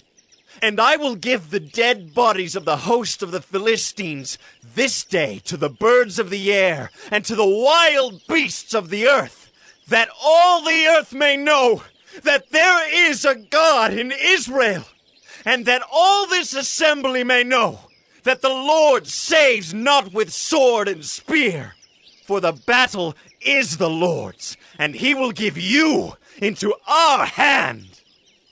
When the Philistine arose and came and drew near to meet David, David ran quickly toward the battle line to meet the Philistine. And David put his hand in his bag and took out a stone and slung it and struck the Philistine on his forehead. The stone sank into his forehead, and he fell on his face to the ground. So David prevailed over the Philistine with a sling and with a stone, and struck the Philistine and killed him. There was no sword in the hand of David. Then David ran and stood over the Philistine, and took his sword, and drew it out of its sheath, and killed him, and cut off his head with it. When the Philistines saw that their champion was dead, they fled. And the men of Israel and Judah rose with a shout, and pursued the Philistines as far as Gath and the gates of Ekron, so that the wounded Philistines fell on the way from Shaaraim as far as Gath and Ekron. And the people of Israel came back from chasing the Philistines, and they plundered their camp. And David took the head of the Philistine and brought it to Jerusalem, but he put his armor in his tent. As soon as Saul saw David go out against the Philistine, he said to Abner, the commander of the army, Abner, whose son is this youth? And Abner said, As your soul lives, O king, I do not know. And the king said, Inquire whose son the boy is. And as soon as David returned from the striking down of the Philistine, Abner took him and brought him before Saul with the head of the Philistine in his hand. And Saul said to him, Whose son are you, young man? And David answered, I am the son of your servant Jesse the Bethlehemite.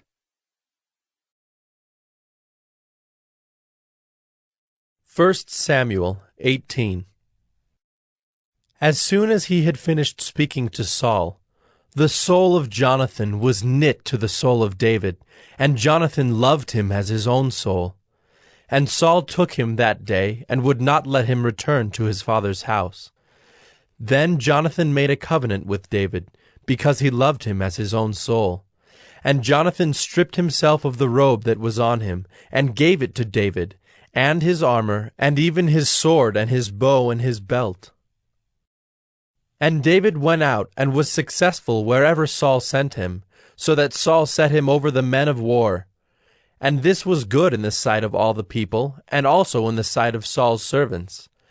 As they were coming home, when David returned from striking down the Philistine, the women came out of all the cities of Israel, singing and dancing, to meet King Saul with tambourines, with songs of joy, and with musical instruments. And the women sang to one another as they celebrated, Saul has struck down his thousands, and David his 10,000s. And Saul was very angry, and this saying displeased him. He said, They have ascribed to David 10,000s, and to me they have ascribed thousands. And what more can he have but the kingdom? And Saul eyed David from that day on. The next day a harmful spirit from God rushed upon Saul, and he raved within his house while David was playing the lyre, as he did day by day. Saul had his spear in his hand, and Saul hurled the spear, for he thought, I will pin David to the wall. But David evaded him twice.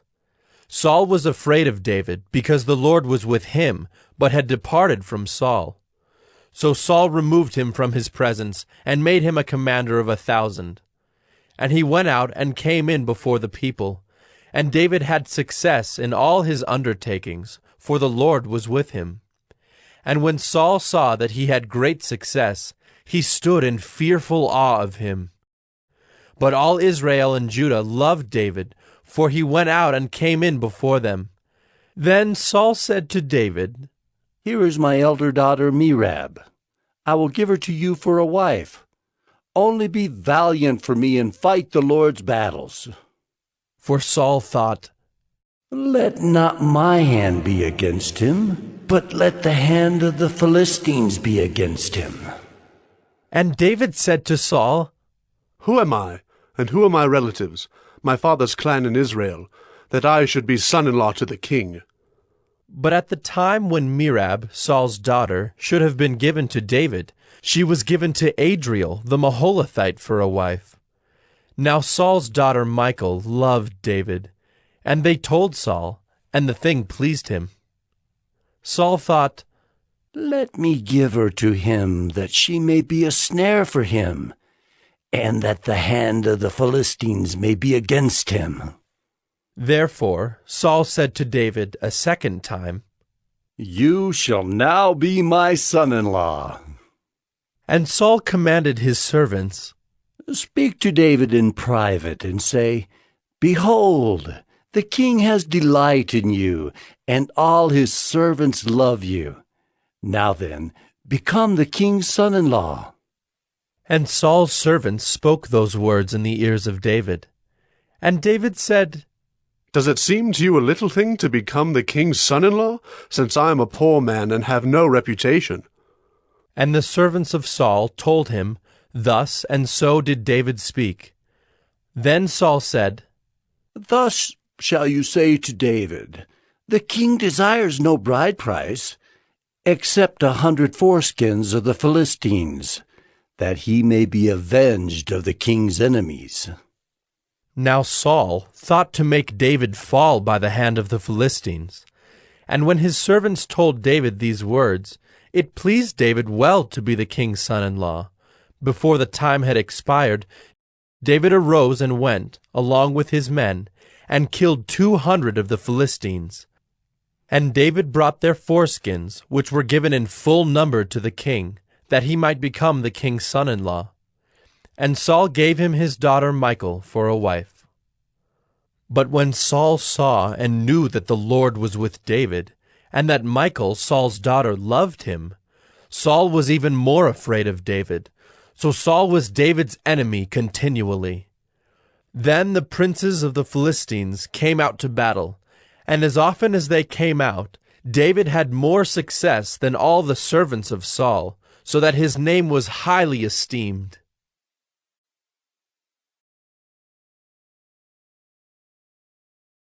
1 Samuel 19. And Saul spoke to Jonathan his son, and to all his servants, that they should kill David. But Jonathan, Saul's son, delighted much in David.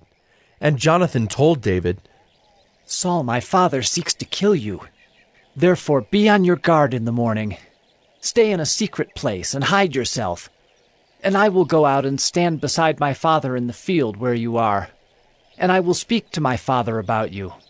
And if I learn anything, I will tell you." And Jonathan spoke well of David to Saul his father, and said to him, "Let not the king sin against his servant David, because he has not sinned against you, and because his deeds have brought good to you. For he took his life in his hand, and he struck down the Philistine. And the Lord worked a great salvation for all Israel. You saw it and rejoiced. Why then will you sin against innocent blood by killing David without cause?" And Saul listened to the voice of Jonathan. Saul swore, "As the Lord lives, he shall not be put to death." And Jonathan called David, and Jonathan reported to him all these things. And Jonathan brought David to Saul, and he was in his presence as before. And there was war again. And David went out and fought with the Philistines, and struck them with a great blow, so that they fled before him. Then a harmful spirit from the Lord came upon Saul, as he sat in his house with his spear in his hand. And David was playing the lyre. And Saul sought to pin David to the wall with the spear, but he eluded Saul, so that he struck the spear into the wall. And David fled and escaped that night. Saul sent messengers to David's house to watch him, that he might kill him in the morning. But Michal, David's wife, told him, "If you do not escape with your life tonight, tomorrow you will be killed." So Michal let David down through the window, and he fled away and escaped. Michal took an image and laid it on the bed, and put a pillow of goat's hair at its head, and covered it with the clothes. And when Saul sent messengers to take David, she said, "He is sick." Then Saul sent the messengers to see David, saying, "Bring him up to me in the bed, that I may kill him." And when the messengers came in, behold, the image was in the bed, with the pillow of goat's hair at its head.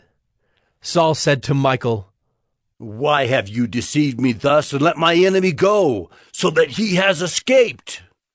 And Michal answered Saul, "He said to me, 'Let me go. Why should I kill you?'"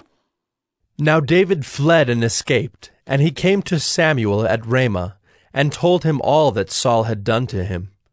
And he and Samuel went and lived at Naioth.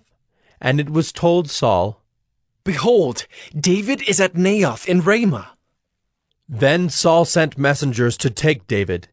And when they saw the company of the prophets prophesying, and Samuel standing his head over them, the Spirit of God came upon the messengers of Saul, and they also prophesied.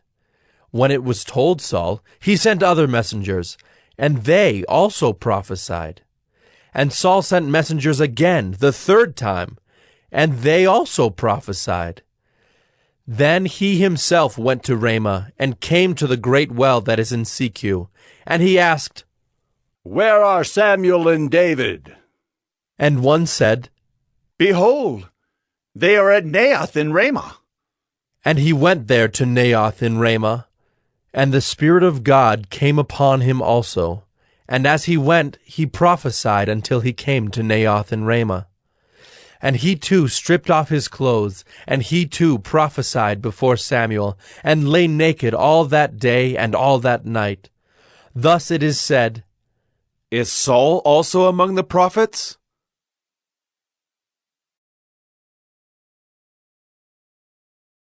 First Samuel 20.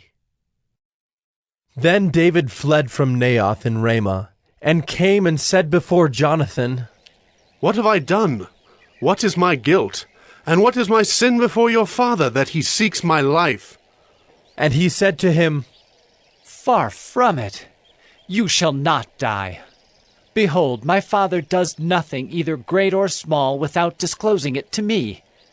And why should my father hide this from me? It is not so." But David vowed again, saying, "Your father knows well that I have found favor in your eyes, and he thinks, 'Do not let Jonathan know this, lest he be grieved.' But truly, as the Lord lives, and as your soul lives, there is but a step between me and death." Then Jonathan said to David, "Whatever you say, I will do for you." David said to Jonathan, "Behold, tomorrow is the new moon, and I should not fail to sit at table with the king. But let me go, that I may hide myself in the field till the third day at evening. If your father misses me at all, then say, 'David earnestly asked leave of me to run to Bethlehem his city, for there is a yearly sacrifice there for all the clan.' If he says, 'Good,' it will be well with your servant. But if he is angry, then know that harm is determined by him. Therefore deal kindly with your servant, for you have brought your servant into a covenant of the Lord with you. But if there is guilt in me, kill me yourself, for why should you bring me to your father?" And Jonathan said, "Far be it from you. If I knew that it was determined by my father that harm should come to you, would I not tell you?" Then David said to Jonathan, "Who will tell me if your father answers you roughly?" And Jonathan said to David, "Come, let us go out into the field." So they both went out into the field. And Jonathan said to David, "The Lord, the God of Israel, be witness. When I have sounded out my father about this time tomorrow, or the third day, behold, if he is well disposed toward David, shall I not then send and disclose it to you? But should it please my father to do you harm, the Lord do so to Jonathan, and more also if I do not disclose it to you and send you away, that you may go in safety. May the Lord be with you, as he has been with my father. If I am still alive, show me the steadfast love of the Lord, that I may not die. and do not cut off your steadfast love from my house forever, when the Lord cuts off every one of the enemies of David from the face of the earth." And Jonathan made a covenant with the house of David, saying, "May the Lord take vengeance on David's enemies." And Jonathan made David swear again by his love for him, for he loved him as he loved his own soul. Then Jonathan said to him, "Tomorrow is the new moon, and you will be missed because your seat will be empty. On the third day, go down quickly to the place where you hid yourself when the matter was in hand, and remain beside the stone heap. And I will shoot 3 arrows to the side of it, as though I shot at a mark. And behold, I will send the young man, saying, 'Go, find the arrows.' If I say to the young man, 'Look, the arrows are on this side of you, take them,' then you are to come, for as the Lord lives, it is safe for you, and there is no danger. But if I say to the youth, 'Look, the arrows are beyond you,' then go, for the Lord has sent you away. And as for the matter of which you and I have spoken, behold, the Lord is between you and me forever." So David hid himself in the field. And when the new moon came, the king sat down to eat food. The king sat on his seat, as at other times, on the seat by the wall. Jonathan sat opposite, and Abner sat by Saul's side. But David's place was empty. Yet Saul did not say anything that day, for he thought, "Something has happened to him. He is not clean. Surely he is not clean." But on the second day, the day after the new moon, David's place was empty. And Saul said to Jonathan his son, "Why has not the son of Jesse come to the meal, either yesterday or today?" Jonathan answered Saul, "David earnestly asked leave of me to go to Bethlehem.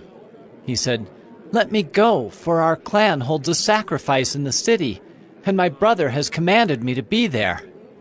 So now if I have found favor in your eyes, let me get away and see my brothers.' For this reason he has not come to the king's table." Then Saul's anger was kindled against Jonathan, and he said to him, "You son of a perverse, rebellious woman, do I not know that you have chosen the son of Jesse to your own shame and to the shame of your mother's nakedness? For as long as the son of Jesse lives on the earth, neither you nor your kingdom shall be established. Therefore send and bring him to me, for he shall surely die." Then Jonathan answered Saul his father, "Why should he be put to death? What has he done?" But Saul hurled his spear at him to strike him. So Jonathan knew that his father was determined to put David to death. And Jonathan rose from the table in fierce anger and ate no food the second day of the month, for he was grieved for David, because his father had disgraced him. In the morning Jonathan went out into the field to the appointment with David, and with him a little boy. And he said to his boy, "Run and find the arrows that I shoot." As the boy ran, he shot an arrow beyond him. And when the boy came to the place of the arrow that Jonathan had shot, Jonathan called after the boy and said, "Is not the arrow beyond you?" And Jonathan called after the boy, "Hurry! Be quick! Do not stay!" So Jonathan's boy gathered up the arrows and came to his master. But the boy knew nothing. Only Jonathan and David knew the matter. And Jonathan gave his weapons to his boy, and said to him, "Go and carry them to the city." And as soon as the boy had gone, David rose from beside the stone heap, and fell on his face to the ground, and bowed 3 times. And they kissed one another and wept with one another, David weeping the most. Then Jonathan said to David, "Go in peace, because we have sworn both of us in the name of the Lord, saying, 'The Lord shall be between me and you, and between my offspring and your offspring, forever.'" And he rose and departed, and Jonathan went into the city.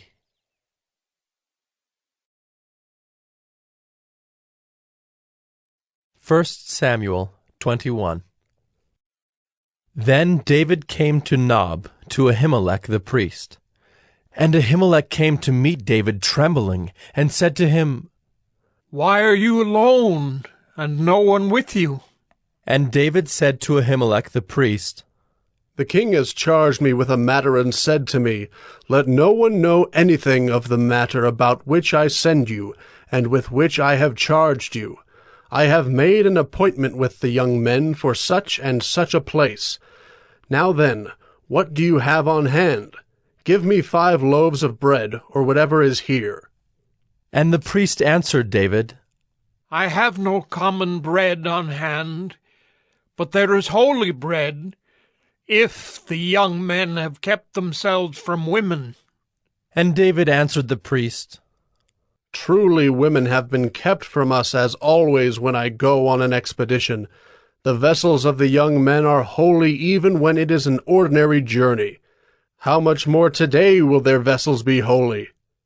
So the priest gave him the holy bread, for there was no bread there but the bread of the presence, which is removed from before the Lord, to be replaced by hot bread on the day it is taken away.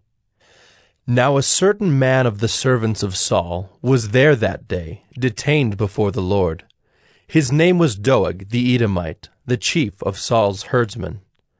Then David said to Ahimelech, Then have you not here a spear or a sword at hand?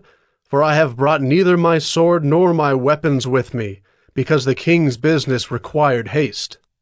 And the priest said, The sword of Goliath the Philistine, whom you struck down in the valley of Elah. Behold, it is here wrapped in a cloth behind the ephod. If you will take that, take it, for there is none but that here. And David said, There is none like that. Give it to me. And David rose and fled that day from Saul, and went to Achish the king of Gath. And the servants of Achish said to him, Is not this David the king of the land? Did they not sing to one another of him in dances? Saul has struck down his thousands, and David his 10,000s. And David took these words to heart, and was much afraid of Achish the king of Gath. So he changed his behavior before them, and pretended to be insane in their hands, and made marks on the doors of the gate, and let his spittle run down his beard. Then Achish said to his servants, Behold, you see the man is mad. Why then have you brought him to me? Do I lack madmen, that you have brought this fellow to behave as a madman in my presence? Shall this fellow come into my house?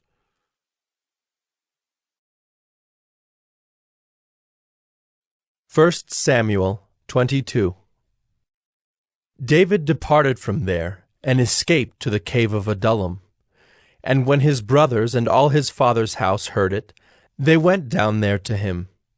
And everyone who was in distress, and everyone who was in debt, and everyone who was bitter in soul, gathered to him, and he became captain over them. And there were with him about 400 men. And David went from there to Mizpeh of Moab. And he said to the king of Moab, Please let my father and mother stay with you, till I know what God will do for me. And he left them with the king of Moab, and they stayed with him all the time that David was in the stronghold. Then the prophet Gad said to David, Do not remain in the stronghold. Depart, and go into the land of Judah. So David departed, and went into the forest of Hereth. Now Saul heard that David was discovered, and the men who were with him. Saul was sitting at Gibeah under the tamarisk tree on the height, with his spear in his hand, and all his servants were standing about him. And Saul said to his servants who stood about him, Hear now, people of Benjamin. Will the son of Jesse give every one of you fields and vineyards? Will he make you all commanders of thousands and commanders of hundreds, that all of you have conspired against me? No one discloses to me when my son makes a covenant with the son of Jesse. None of you is sorry for me, or discloses to me that my son has stirred up my servant against me to lie in wait as at this day. Then answered Doeg the Edomite, who stood by the servants of Saul, I saw the son of Jesse come into Nob to Ahimelech, the son of Ahitub, and he inquired of the Lord for him, and gave him provisions, and gave him the sword of Goliath the Philistine. Then the king sent to summon Ahimelech the priest, the son of Ahitub, and all his father's house, the priests who were at Nob, and all of them came to the king.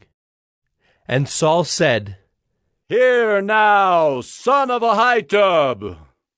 And he answered, Here I am, my lord. And Saul said to him, Why have you conspired against me, you and the son of Jesse, in that you have given him bread and a sword, and have inquired of God for him, so that he is risen against me to lie in wait, as at this day? Then Ahimelech answered the king, And who among all your servants is so faithful as David, who is the king's son-in-law, and captain over your bodyguard, and honored in your house? Is today the first time that I have inquired of God for him? No. Let not the king impute anything to his servant, or to all the house of my father.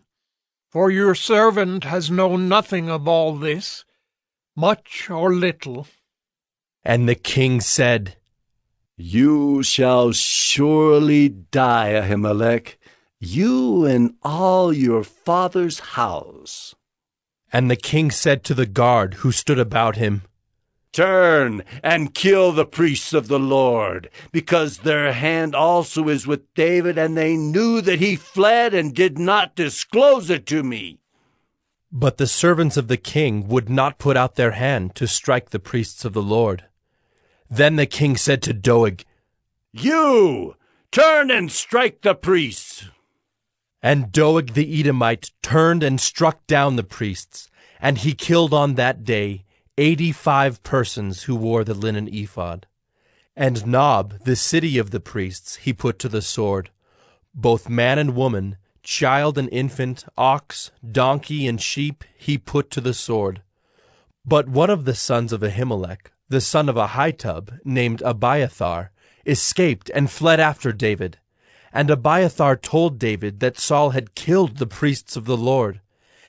And David said to Abiathar, I knew on that day, when Doeg the Edomite was there, that he would surely tell Saul, I have occasioned the death of all the persons of your father's house. Stay with me, do not be afraid, for he who seeks my life seeks your life. With me you shall be in safe keeping.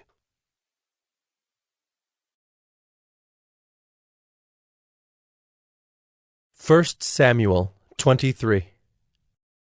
Now they told David, Behold, the Philistines are fighting against Keilah and are robbing the threshing floors. Therefore David inquired of the Lord, Shall I go and attack these Philistines? And the Lord said to David, Go and attack the Philistines and save Keilah. But David's men said to him, Behold, we are afraid here in Judah. How much more then if we go to Keilah against the armies of the Philistines? Then David inquired of the Lord again, and the Lord answered him, Arise, go down to Keilah, for I will give the Philistines into your hand. And David and his men went to Keilah, and fought with the Philistines, and brought away their livestock, and struck them with a great blow. So David saved the inhabitants of Keilah. When Abiathar, the son of Ahimelech, had fled to David to Keilah, he had come down with an ephod in his hand. Now it was told Saul that David had come to Keilah, and Saul said, God has given him into my hand, for he has shut himself in by entering a town that has gates and bars. And Saul summoned all the people to war, to go down to Keilah, to besiege David and his men. David knew that Saul was plotting harm against him, and he said to Abiathar the priest, Bring the ephod here. Then said David, O Lord, the God of Israel, your servant has surely heard that Saul seeks to come to Keilah to destroy the city on my account. Will the men of Keilah surrender me into his hand? Will Saul come down, as your servant has heard? O Lord, the God of Israel, please tell your servant. And the Lord said, He will come down.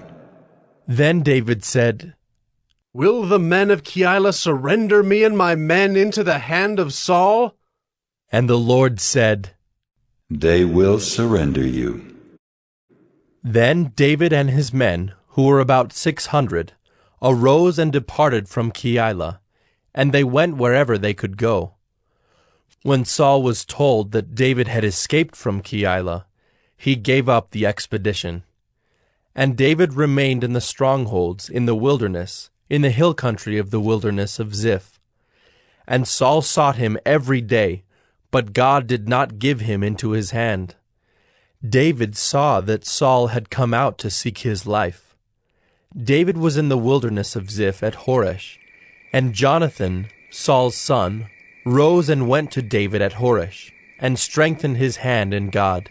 And he said to him, Do not fear, for the hand of Saul my father shall not find you. You shall be king over Israel, and I shall be next to you. Saul my father also knows this. And the two of them made a covenant before the Lord.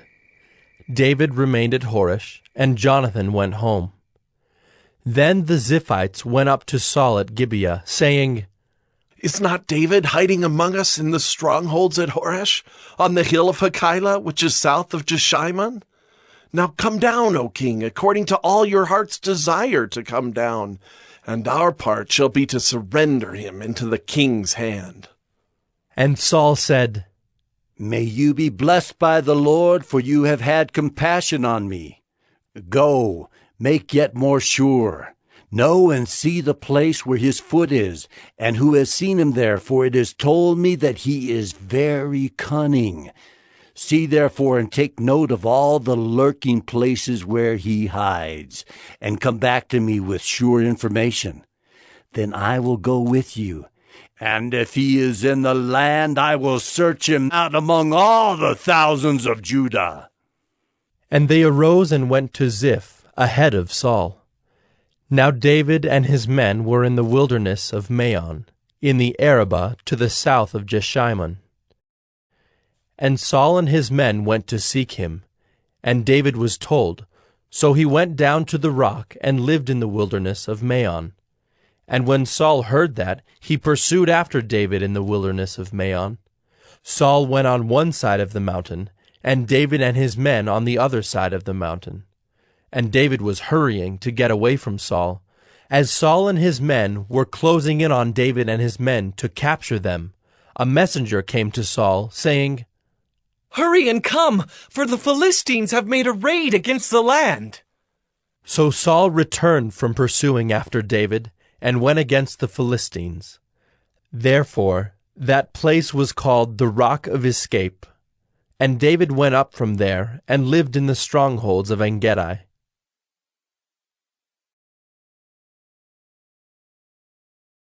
First Samuel 24. When Saul returned from following the Philistines, he was told, Behold, David is in the wilderness of En-gedi. Then Saul took 3,000 chosen men out of all Israel, and went to seek David and his men in front of the wild goats' rocks. And he came to the sheepfolds by the way, where there was a cave, and Saul went in to relieve himself. Now David and his men were sitting in the innermost parts of the cave. And the men of David said to him, Here is the day of which the Lord said to you, Behold, I will give your enemy into your hand, and you shall do to him as it shall seem good to you. Then David arose and stealthily cut off a corner of Saul's robe. And afterward David's heart struck him because he had cut off a corner of Saul's robe. He said to his men, "The Lord forbid that I should do this thing to my lord, the Lord's anointed, to put out my hand against him, seeing he is the Lord's anointed." So David persuaded his men with these words, and did not permit them to attack Saul. And Saul rose up and left the cave and went on his way. Afterward, David also arose and went out of the cave, and called after Saul, "My lord, the king!" And when Saul looked behind him, David bowed with his face to the earth and paid homage. And David said to Saul, "Why do you listen to the words of men who say, 'Behold, David seeks your harm'? Behold, this day your eyes have seen how the Lord gave you today into my hand in the cave. And some told me to kill you, but I spared you. I said, 'I will not put out my hand against my Lord, for he is the Lord's anointed.' See, my father, see the corner of your robe in my hand, for by the fact that I cut off the corner of your robe and did not kill you, you may know and see that there is no wrong or treason in my hands. I have not sinned against you, though you hunt my life to take it. May the Lord judge between me and you. May the Lord avenge me against you.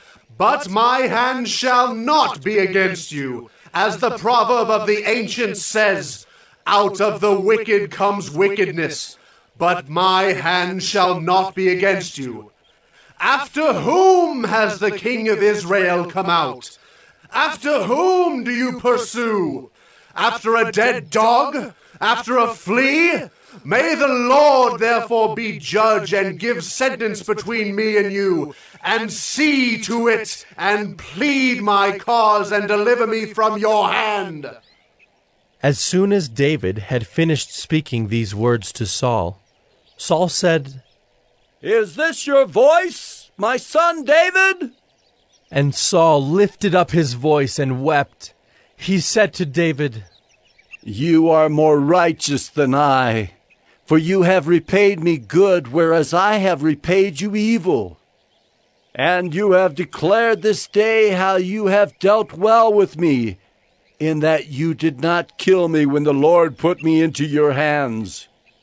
For if a man finds his enemy, will he let him go away safe?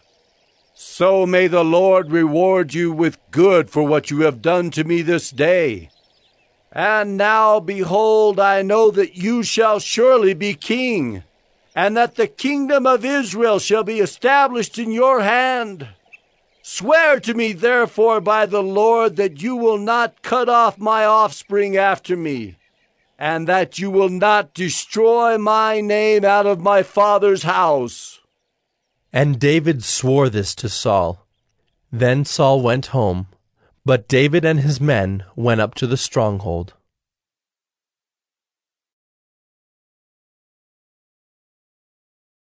1 Samuel 25. Now Samuel died, and all Israel assembled and mourned for him, and they buried him in his house at Ramah. Then David rose and went down to the wilderness of Paran. And there was a man in Maon, whose business was in Carmel. The man was very rich. He had 3,000 sheep and 1,000 goats. He was shearing his sheep in Carmel. Now the name of the man was Nabal, and the name of his wife Abigail. The woman was discerning and beautiful, but the man was harsh and badly behaved. He was a Calebite. David heard in the wilderness that Nabal was shearing his sheep. So David sent 10 young men, and David said to the young men, "Go up to Carmel, and go to Nabal and greet him in my name. And thus you shall greet him. Peace be to you, and peace be to your house, and peace be to all that you have. I hear that you have shearers. Now your shepherds have been with us, and we did them no harm, and they missed nothing all the time they were in Carmel. Ask your young men, and they will tell you. Therefore, let my young men find favor in your eyes, for we come on a feast day. Please, give whatever you have at hand to your servants and to your son David." When David's young men came, They said all this to Nabal in the name of David, and then they waited. And Nabal answered David's servants, Who is David? Who is the son of Jesse? There are many servants these days who are breaking away from their masters. Shall I take my bread and my water and my meat that I have killed for my shearers and give it to men who come from I do not know where? So David's young men turned away and came back and told him all this. And David said to his men, Every man strap on his sword. And every man of them strapped on his sword. David also strapped on his sword. And about 400 men went up after David, while 200 remained with the baggage. But one of the young men told Abigail, Nabal's wife, Behold, David sent messengers out of the wilderness to greet our master, and he railed at them. Yet the men were very good to us, and we suffered no harm, and we did not miss anything when we were in the fields, as long as we went with them. They were a wall to us both by night and by day, all the while we were with them keeping the sheep. Now therefore know this and consider what you should do, for harm is determined against our master and against all his house, and he is such a worthless man that one cannot speak to him. Then Abigail made haste, and took 200 loaves, and 2 skins of wine, and 5 sheep already prepared, and 5 seahs of parched grain, and 100 clusters of raisins, and 200 cakes of figs, and laid them on donkeys. And she said to her young men, Go on before me. Behold, I come after you. But she did not tell her husband Nabal. And as she rode on the donkey, and came down under cover of the mountain, behold, David and his men came down toward her, and she met them. Now David had said, Surely in vain have I guarded all that this fellow has in the wilderness, so that nothing was missed of all that belonged to him, and he has returned me evil for good. God do so to the enemies of David, and more also, if by morning I leave so much as one male of all who belong to him.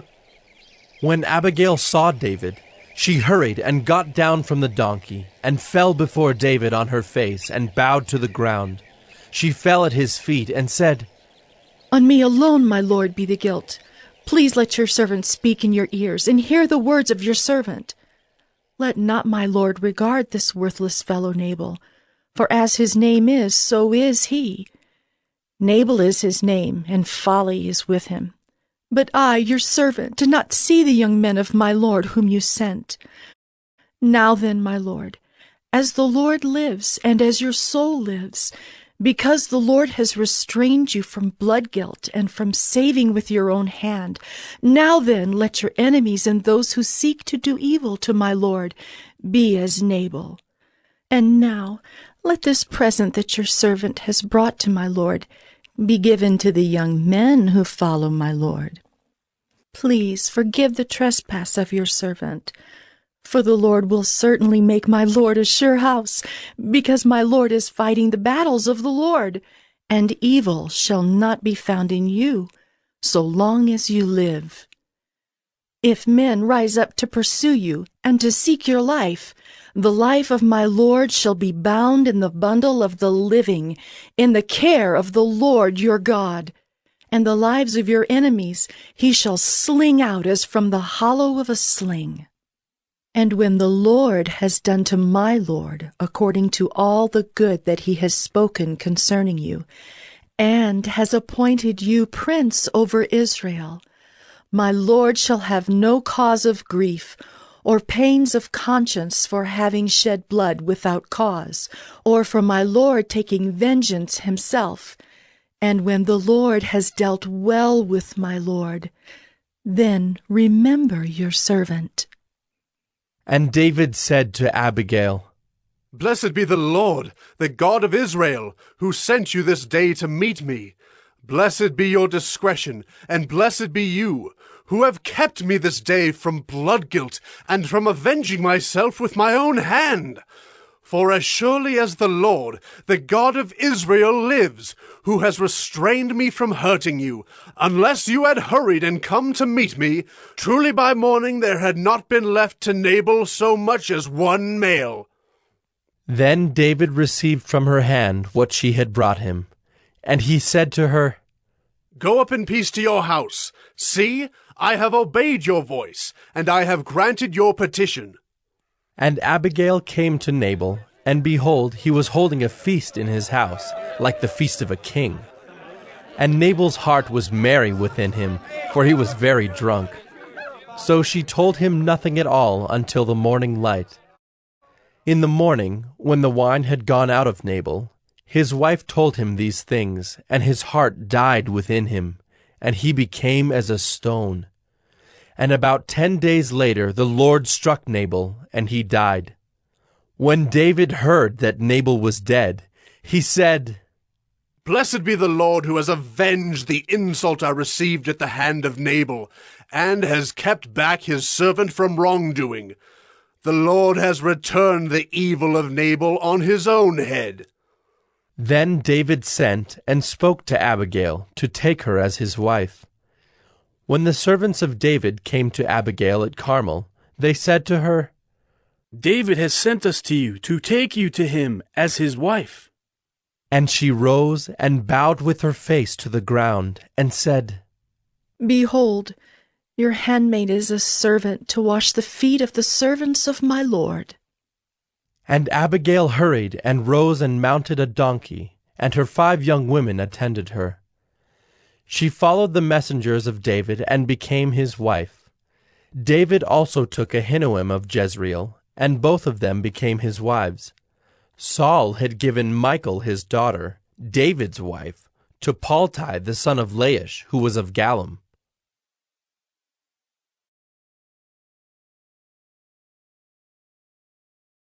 First Samuel 26. Then the Ziphites came to Saul at Gibeah, saying, Is not David hiding himself on the hill of Hachilah, which is on the east of Jeshimon? So Saul arose and went down to the wilderness of Ziph with 3,000 chosen men of Israel to seek David in the wilderness of Ziph. And Saul encamped on the hill of Hachilah, which is beside the road on the east of Jeshimon. But David remained in the wilderness. When he saw that Saul came after him into the wilderness, David sent out spies and learned that Saul had come. Then David rose and came to the place where Saul had encamped. And David saw the place where Saul lay, with Abner the son of Ner, the commander of his army. Saul was lying within the encampment, while the army was encamped around him. Then David said to Ahimelech the Hittite, and to Joab's brother Abishai, the son of Zeruiah, Who will go down with me into the camp to Saul? And Abishai said, I will go down with you. So David and Abishai went to the army by night. And there lay Saul sleeping within the encampment, with his spear stuck in the ground at his head, and Abner and the army lay around him. Then said Abishai to David, God has given your enemy into your hand this day. Now please let me pin him to the earth with one stroke of the spear, and I will not strike him twice. But David said to Abishai, Do not destroy him, for who can put out his hand against the Lord's anointed and be guiltless? And David said, As the Lord lives, the Lord will strike him, or his day will come to die, or he will go down into battle and perish. The Lord forbid that I should put out my hand against the Lord's anointed. But take now the spear that is at his head and the jar of water, and let us go. So David took the spear and the jar of water from Saul's head, and they went away. No man saw it or knew it, nor did any awake, for they were all asleep, because a deep sleep from the Lord had fallen upon them. Then David went over to the other side, and stood far off on the top of the hill, with a great space between them. And David called to the army, and to Abner the son of Ner, saying, Will you not answer, Abner? Then Abner answered, Who are you who calls to the king? And David said to Abner, Are you not a man? Who is like you in Israel? Why then have you not kept watch over your lord the king? For one of the people came in to destroy the king your lord. This thing that you have done is not good. As the Lord lives, you deserve to die, because you have not kept watch over your lord, the Lord's anointed. And now see where the king's spear is, and the jar of water that was at his head? Saul recognized David's voice and said, Is this your voice, my son David? And David said, It is my voice, my lord, O king. And he said, Why does my lord pursue after his servant? For what have I done? What evil is on my hands? Now therefore let my lord the king hear the words of his servant. If it is the Lord who has stirred you up against me, may he accept an offering. But if it is men, may they be cursed before the Lord. For they have driven me out this day that I should have no share in the heritage of the Lord, saying, Go serve other gods. Now therefore, let not my blood fall to the earth away from the presence of the Lord, for the king of Israel has come out to seek a single flea, like one who hunts a partridge in the mountains. Then Saul said, I have sinned. Return, my son David, for I will no more do you harm, because my life was precious in your eyes this day. Behold, I have acted foolishly, and have made a great mistake. And David answered and said, Here is the spear, O king. Let one of the young men come over and take it. The Lord rewards every man for his righteousness and his faithfulness, for the Lord gave you into my hand today, and I would not put out my hand against the Lord's anointed. Behold, as your life was precious this day in my sight, so may my life be precious in the sight of the Lord, and may he deliver me out of all tribulation. Then Saul said to David, Blessed be you, my son David. You will do many things and will succeed in them. So David went his way, and Saul returned to his place.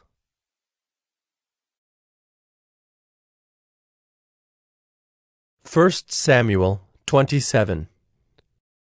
Then David said in his heart, Now I shall perish one day by the hand of Saul. There is nothing better for me than that I should escape to the land of the Philistines. Then Saul will despair of seeking me any longer within the borders of Israel, and I shall escape out of his hand. So David arose and went over, he and the 600 men who were with him, to Achish, the son of Maoch, king of Gath. And David lived with Achish at Gath, he and his men, every man with his household. And David with his 2 wives, Ahinoam of Jezreel, and Abigail of Carmel, Nabal's widow. And when it was told Saul that David had fled to Gath, he no longer sought him. Then David said to Achish, If I have found favor in your eyes, let a place be given me in one of the country towns, that I may dwell there. For why should your servant dwell in the royal city with you? So that day Achish gave him Ziklag. Therefore Ziklag has belonged to the kings of Judah to this day. And the number of the days that David lived in the country of the Philistines was 1 year and 4 months. Now David and his men went up and made raids against the Geshurites, the Girzites, and the Amalekites, for these were the inhabitants of the land from of old, as far as Shur to the land of Egypt. And David would strike the land and would leave neither man nor woman alive, but would take away the sheep, the oxen, the donkeys, the camels, and the garments, and come back to Achish. When Achish asked, Where have you made a raid today? David would say, Against the Negeb of Judah. Or, Against the Negeb of the Jerahmeelites. Or, Against the Negeb of the Kenites. And David would leave neither man nor woman alive to bring news to Gath, thinking, Lest they should tell about us and say, So David has done. Such was his custom all the while he lived in the country of the Philistines. And Achish trusted David, thinking, He has made himself an utter stench to his people Israel. Therefore he shall always be my servant.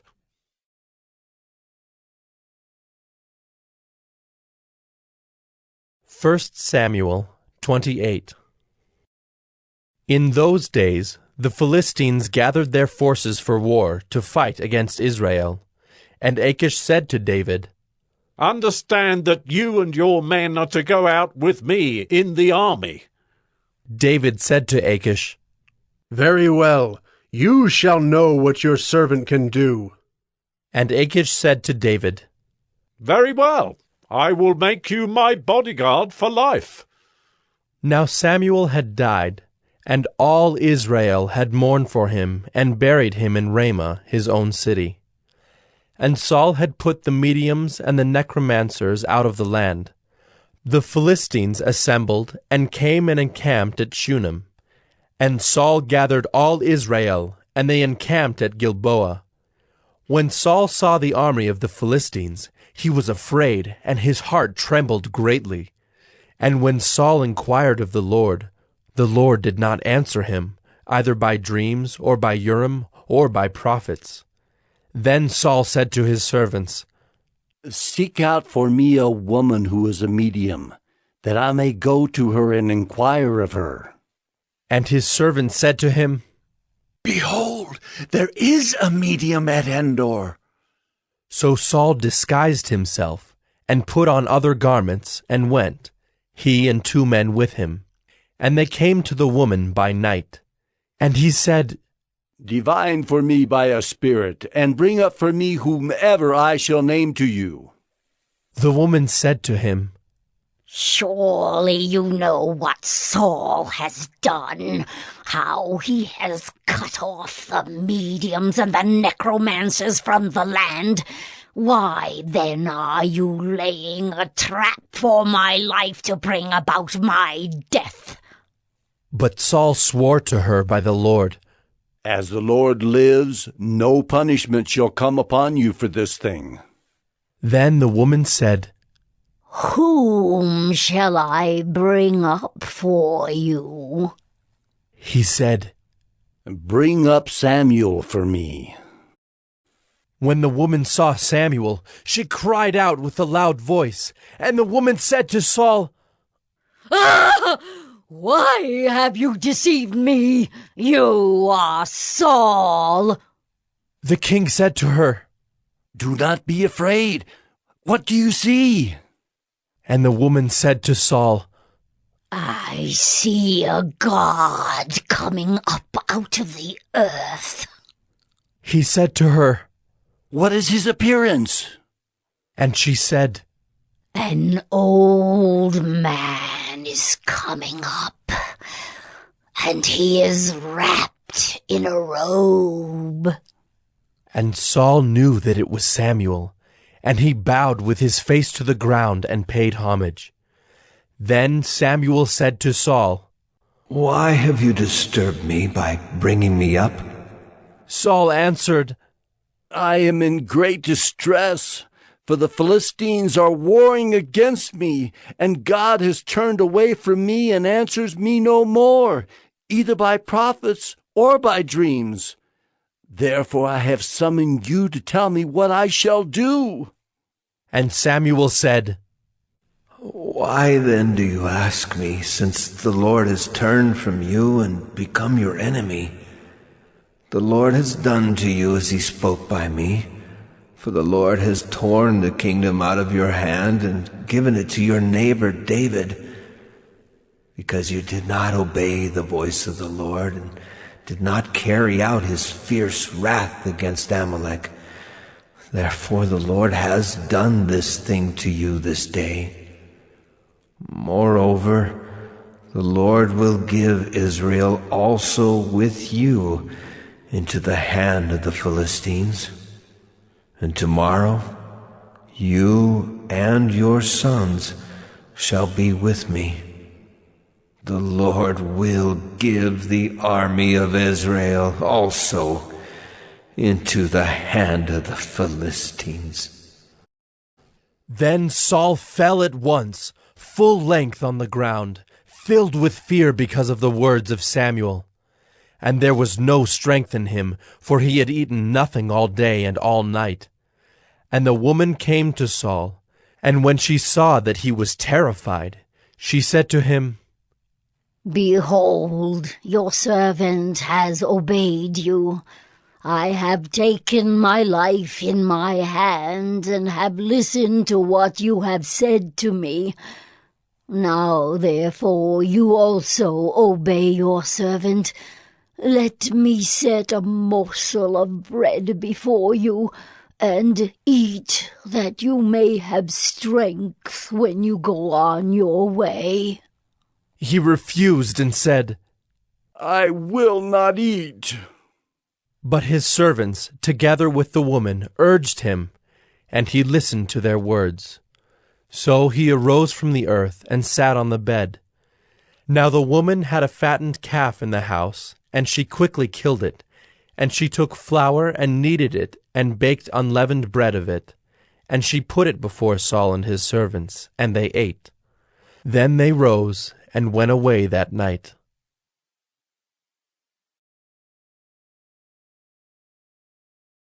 First Samuel 29.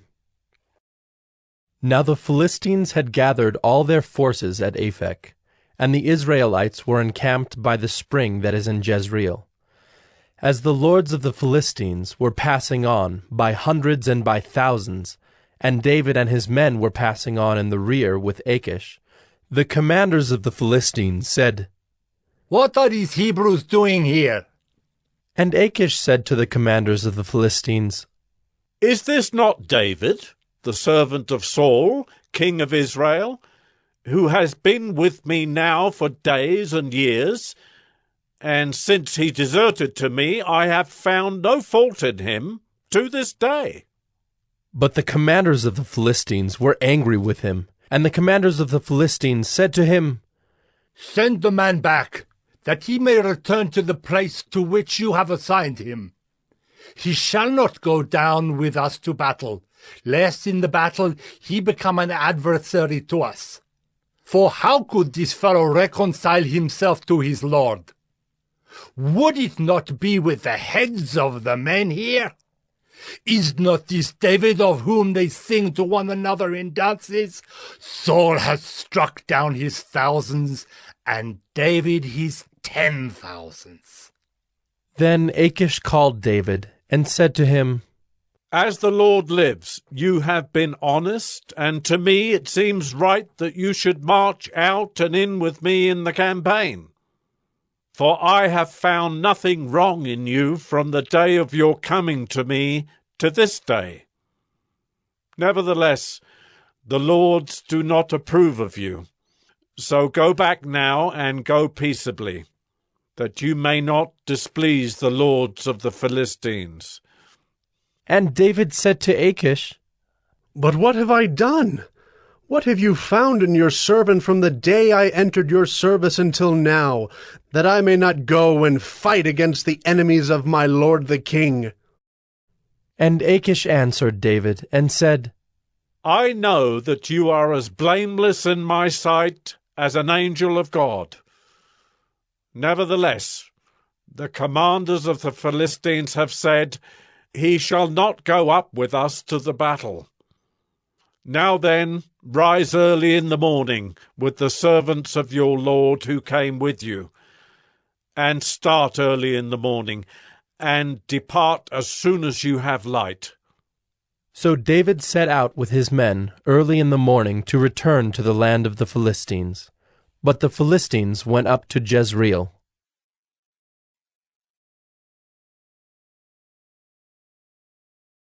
1 Samuel 30. Now when David and his men came to Ziklag on the third day, the Amalekites had made a raid against the Negeb and against Ziklag. They had overcome Ziklag and burned it with fire, and taken captive the women and all who were in it, both small and great. They killed no one, but carried them off and went their way. And when David and his men came to the city, they found it burned with fire, and their wives and sons and daughters taken captive. Then David and the people who were with him raised their voices and wept until they had no more strength to weep. David's 2 wives also had been taken captive, Ahinoam of Jezreel and Abigail, the widow of Nabal of Carmel. And David was greatly distressed, for the people spoke of stoning him, because all the people were bitter in soul, each for his sons and daughters. But David strengthened himself in the Lord his God.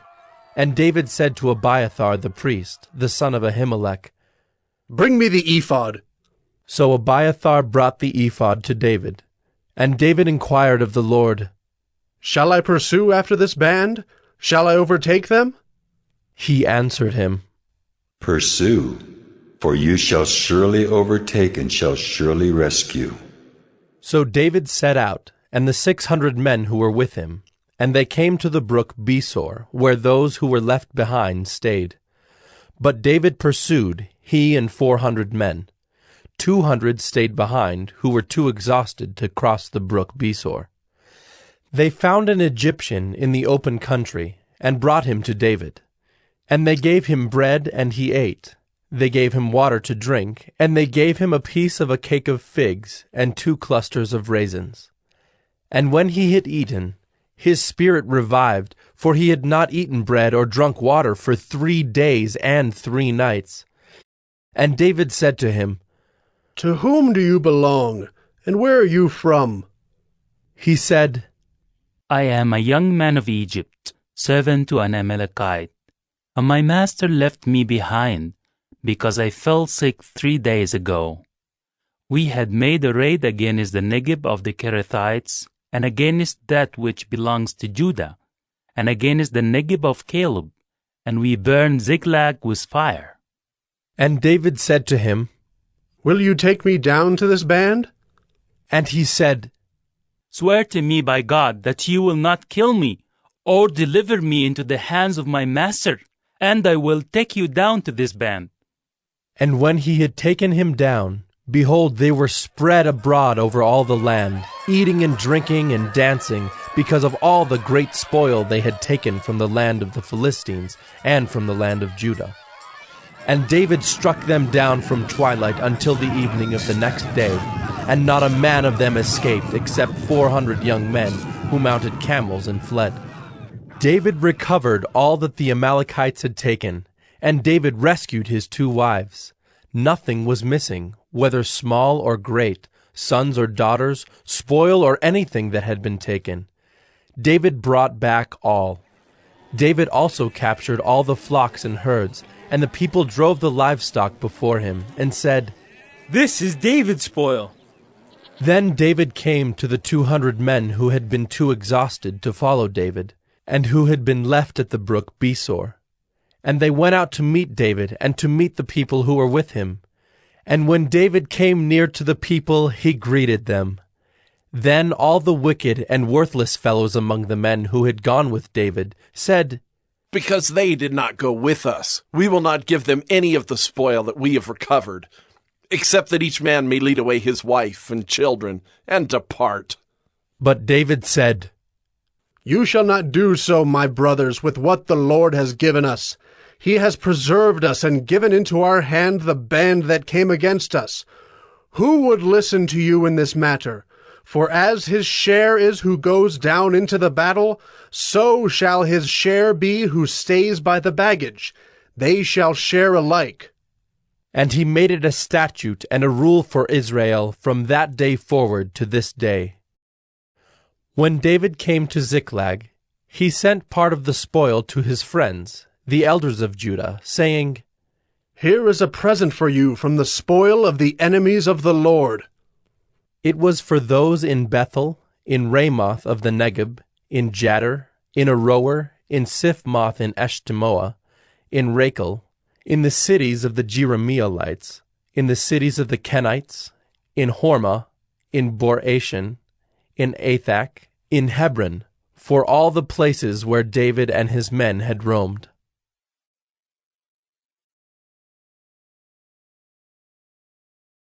First Samuel 31.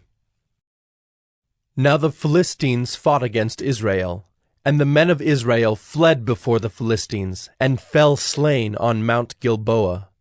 And the Philistines overtook Saul and his sons, and the Philistines struck down Jonathan and Abinadab and Melchi-Shua, the sons of Saul. The battle pressed hard against Saul, and the archers found him, and he was badly wounded by the archers. Then Saul said to his armor-bearer, "Draw your sword, and thrust me through with it, lest these uncircumcised come and thrust me through and mistreat me." But his armor-bearer would not, for he feared greatly. Therefore Saul took his own sword and fell upon it. And when his armor-bearer saw that Saul was dead, he also fell upon his sword and died with him. Thus Saul died, and his 3 sons, and his armor-bearer, and all his men on the same day together.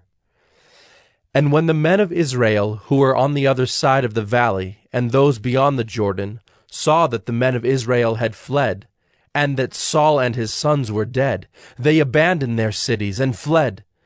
And the Philistines came and lived in them. The next day, when the Philistines came to strip the slain, they found Saul and his 3 sons fallen on Mount Gilboa. So they cut off his head, and stripped off his armor, and sent messengers throughout the land of the Philistines to carry the good news to the house of their idols, and to the people. They put his armor in the temple of Ashtaroth, and they fastened his body to the wall of Bethshan. But when the inhabitants of Jabesh-Gilead heard what the Philistines had done to Saul, all the valiant men arose and went all night and took the body of Saul and the bodies of his sons from the wall of Bethshan. And they came to Jabesh and burned them there. And they took their bones and buried them under the tamarisk tree in Jabesh, and fasted 7 days.